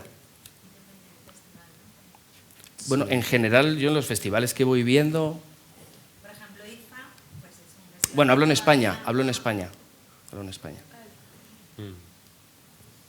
Mira, sobre la pregunta y estamos charlando un poco sobre esto antes, yo no diría necesariamente que hay documentales de impacto, ¿no? Obviamente hay proyectos que puedes hacer con un ONG como cliente, que no diría que esto es un documental. Pero yo veo muchos documentales que si el docu está vinculado con un tema social, es un poco como en la trayectoria de la película, puedes pensar, hay una oportunidad, hay una parada en este camino que podría ser una campaña de impacto, ¿no? Entonces, con esto en mente, puedes pensar, ok, ¿cuáles son las cosas más sociales que yo quiero hacer con el docu? ¿Cómo lo voy a hacer? ¿Quién necesita al docu? Pero yo no diría necesariamente que El silencio es un documental de impacto, es un documental, es un docu, ¿no? Que un capítulo de su vida ha sido una campaña de impacto. Pero yo creo que si estás trabajando con un tema social, es posible que los mismos motivos que tú tienes para hacer la película, que a veces es, yo estoy viendo esto y todo el mundo tiene que ver esto, ¿no? A veces es un momento social donde hay ONGs o hay otra gente que piensa en lo mismo y puedes colaborar.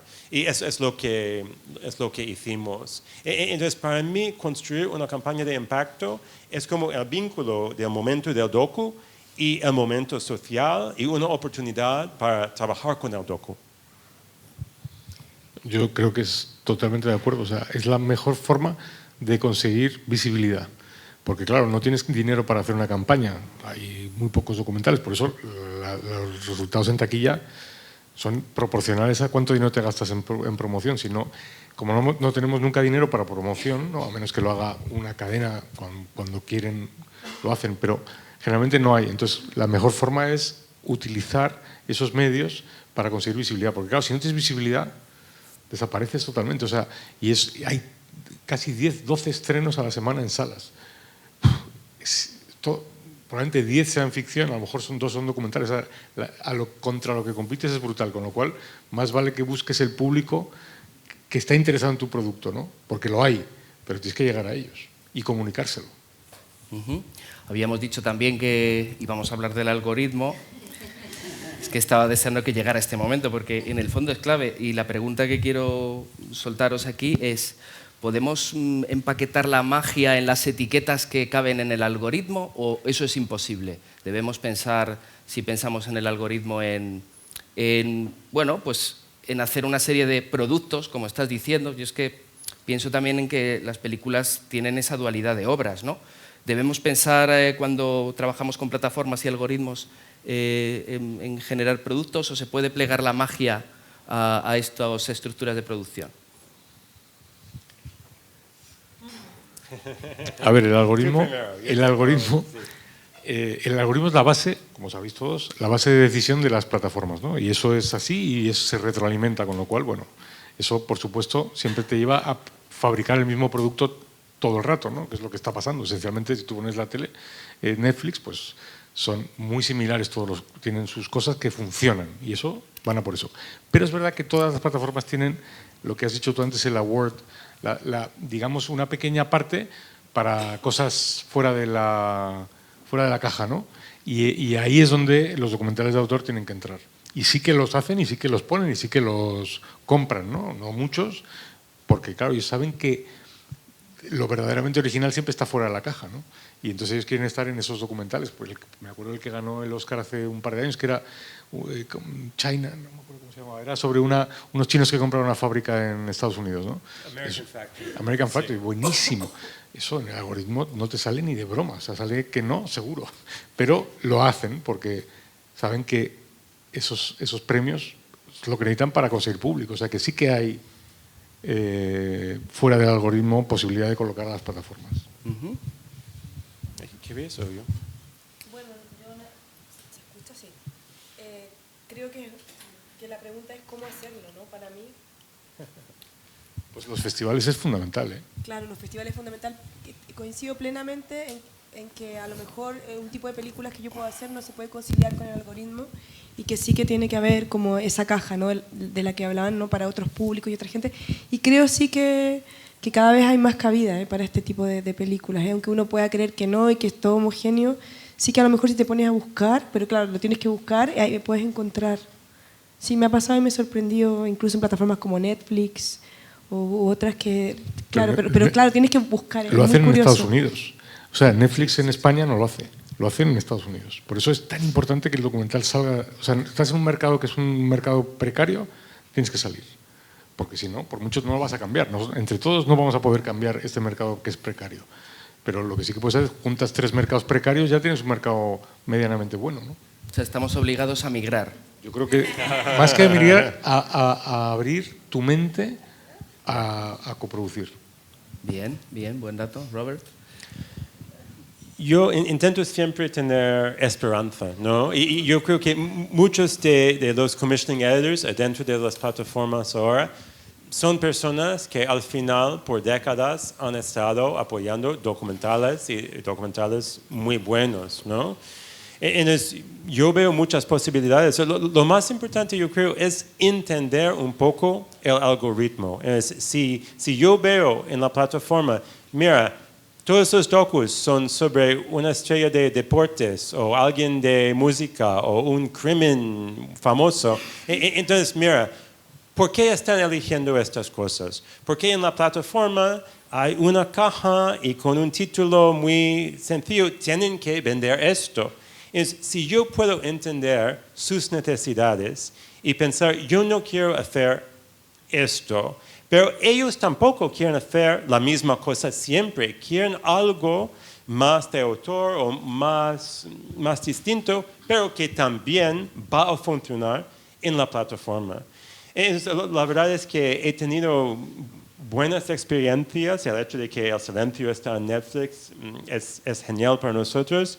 Y estamos trabajando en otras cosas, a veces también con plataformas. Y la verdad es que he visto mucho más flexibilidad y más libertad que podía imaginar. Yo sé que es un hueco que solo hay un hueco para todo esto, pero sí tengo esperanza. Y hay que ver también, por ejemplo, la película de All the Beauty and the Bloodshed, la película de Laura Poitras, ganó Venecia, ¿no? Entonces fue como el único documental en muchos años en competencia en Venecia. Ganó Venecia, estaba nominado por un Oscar y al final HBO lo tiene.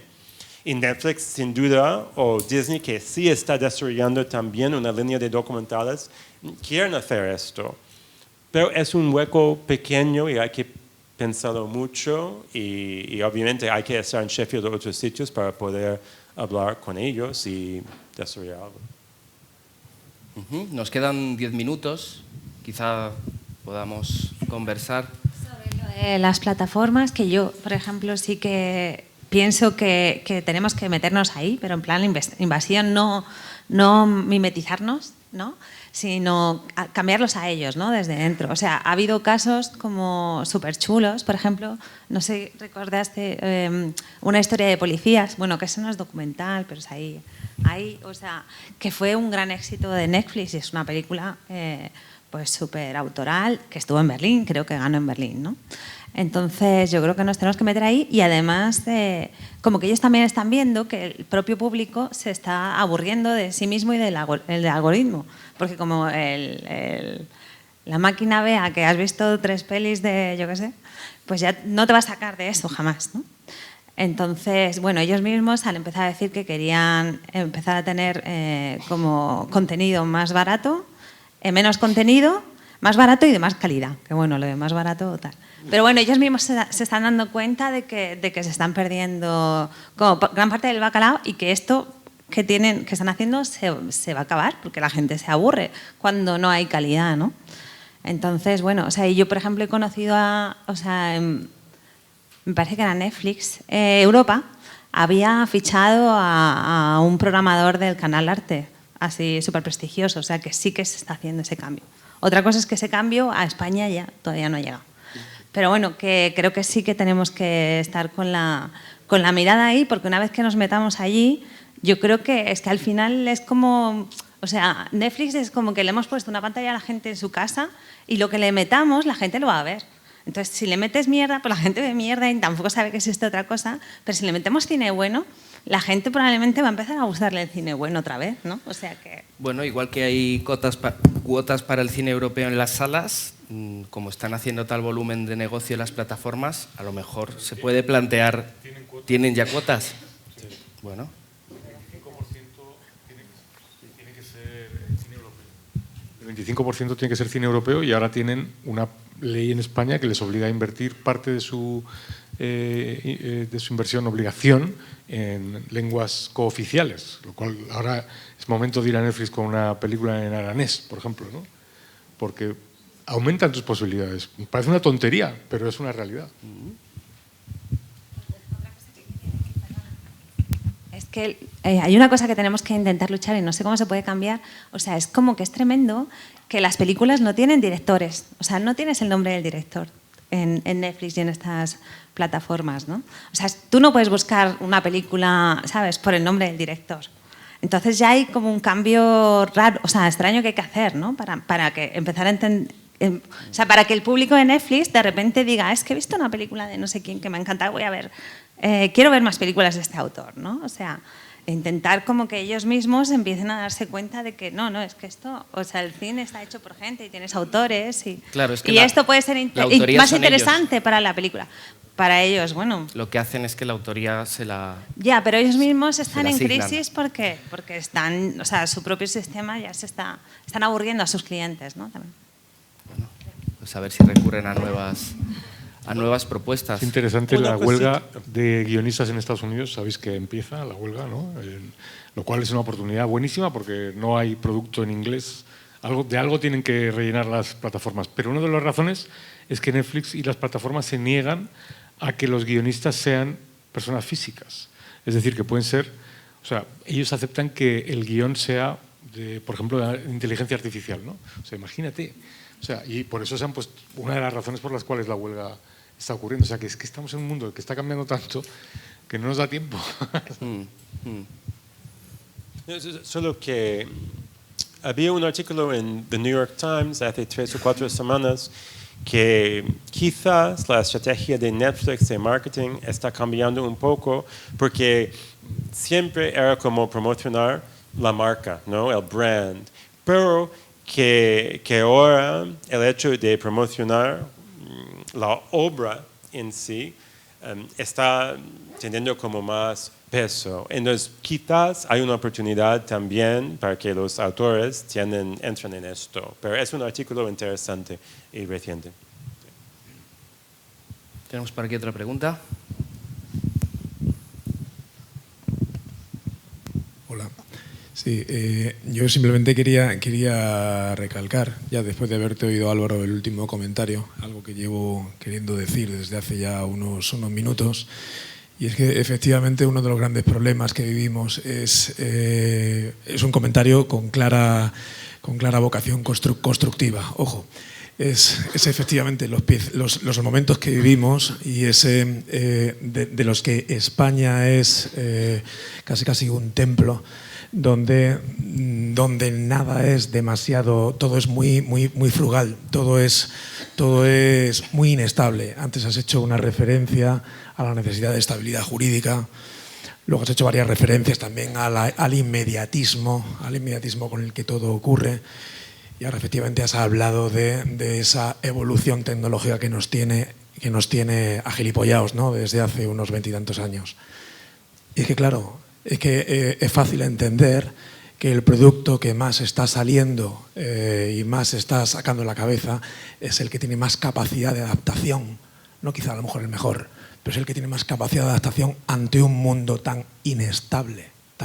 Seguramente que aquí hay mucha gente que, ya sea por el IKA, o ya sea por la revolución tecnológica, o ya sea por la fea costumbre de este país a cambiar las normas y a actuar como nuevo rico ante la revolución tecnológica y ante cualquier tontopollez, ¿no? que de repente nos venga y que cambie el marco del año pasado para el algoritmo, aunque eso viene de Netflix y viene de fuera, pero es verdad que la gente tenemos, me incluyo, muchas dificultades para sacar producto adelante en un entorno tan inestable. Desde luego, uno de los aspectos que yo considero que es clave en este país es la inestabilidad, no voy a decir inestabilidad jurídica, pero sí la inestabilidad en el que las cosas están continuamente cambiando, ya sea políticamente, ideológicamente, o esa especie de mirar en una dirección y mirar en otra para saber qué es lo bueno, qué es la cultura, qué es hacia dónde tiene que mirar la industria, el algoritmo, el tal, el cual, el pascual. Todo eso. Simplemente quería hacer una reflexión a todo ese ambiente tan móvil, ¿no? Tan móvil. Si mueves mucho el cemento, naufragua. Naufragua, sí. Se quejan otros sectores de que la alternancia política Totalmente. Muchas veces construye lo que destruye. Totalmente. Yo hago productos de divulgación científica en ciencia, y en ciencia es casi peor. Claro. Casi peor. Muchas gracias. Nos queda tiempo para una última pregunta. Un comentario. Solo una pregunta a vosotros todos autores. ¿Queréis estrenar en cines vuestras películas, las próximas? Sí. Sí. Qué bien. Me alegro. Por aquí hay otra pregunta. No, simplemente un comentario, como antes daba datos de la convocatoria del Ayuntamiento, es que os animo de verdad a que participéis en las convocatorias que saca el área de economía del Ayuntamiento. El dato del 2021, antes daba del 2023, del total de los 42 proyectos que recibieron ayuda, 24 fueron documentales, 16 largos de ficción y 2 series, en la ayuda de desarrollo y producción. Y en la ayuda de promoción y distribución solo se presentaron 3 proyectos, 2 de ellos documentales. Así que creo que hay que estar muy atentos a estas convocatorias. Hay mucho que mejorar, seguro, y aprendemos de todas estas mesas redondas. Hay mucha burocracia, es verdad, pero nosotros mismos nos enfrentamos cada día a una cantidad de memorias, anexos y cualquier otro documento que tenemos que preparar para sacar, por ejemplo, una actividad como la de hoy. Son ayudas del Ayuntamiento, de la Consejería de Cultura. Del Ayuntamiento de Madrid. Del Ayuntamiento de Madrid. Y solo se presentaron 3 proyectos a desarrollo. No, a promoción. A promoción. Vale, bien, pues gracias por el dato. Sally quería hacer una pregunta por ahí. Una última pregunta por ahí.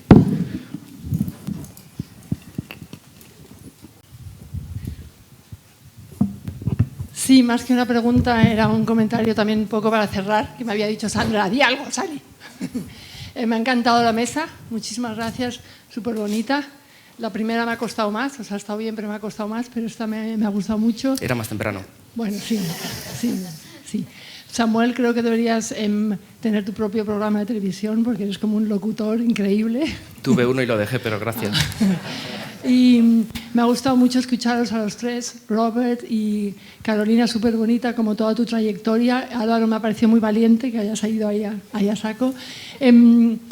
Creo que hay como muchas cosas que es difícil de resumir y tampoco es mi rol, pero esto que ha dicho Robert de la esperanza, sin ir como a un lado cursi o sobreoptimista, yo sí que creo que lo maravilloso del cine de no ficción es también su variedad, ¿no? O sea, la enorme variedad, que ahora de repente estamos viendo pequeñas películas activistas que se hicieron en los 60, que en ese momento ni estaban en Netflix ni estaban en el mercado y se están programando en un montón de museos y se vuelve como una cosa de culto, y en ese momento lo hicieron 3 mujeres porque tenían que hacer esa peli, o sea que ahora, hay muchas formas, o sea, yo vengo más del campo del arte visual, en los museos se está programando mucho cine experimental, está movie, está filming, o sea, no es solo Netflix.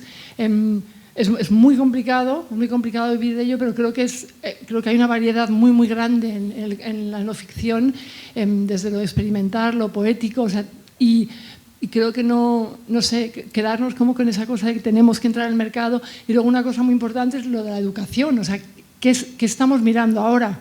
O sea, ¿qué se mira y cómo se mira ahora mismo? O sea, todos los que estamos en la docencia, o sea, ¿cómo se mira? ¿Cuánto tiempo se mira la pantalla? ¿Cuántos de nuestros estudiantes están viendo un docu y a la misma vez están mirando Instagram? O sea, ¿cómo se están construyendo las miradas, ¿no? Yo voy mucho a una librería de segunda mano en inglés, que va muchísima gente joven y están súper colgados con comprar libros, con todo el tema, y va gente súper joven. Entonces, ¿por qué no también pensar en crear ese tipo de forums de cine? O sea, o sea, que yo creo que hay mucha amplitud y esta mesa me ha gustado mucho por eso.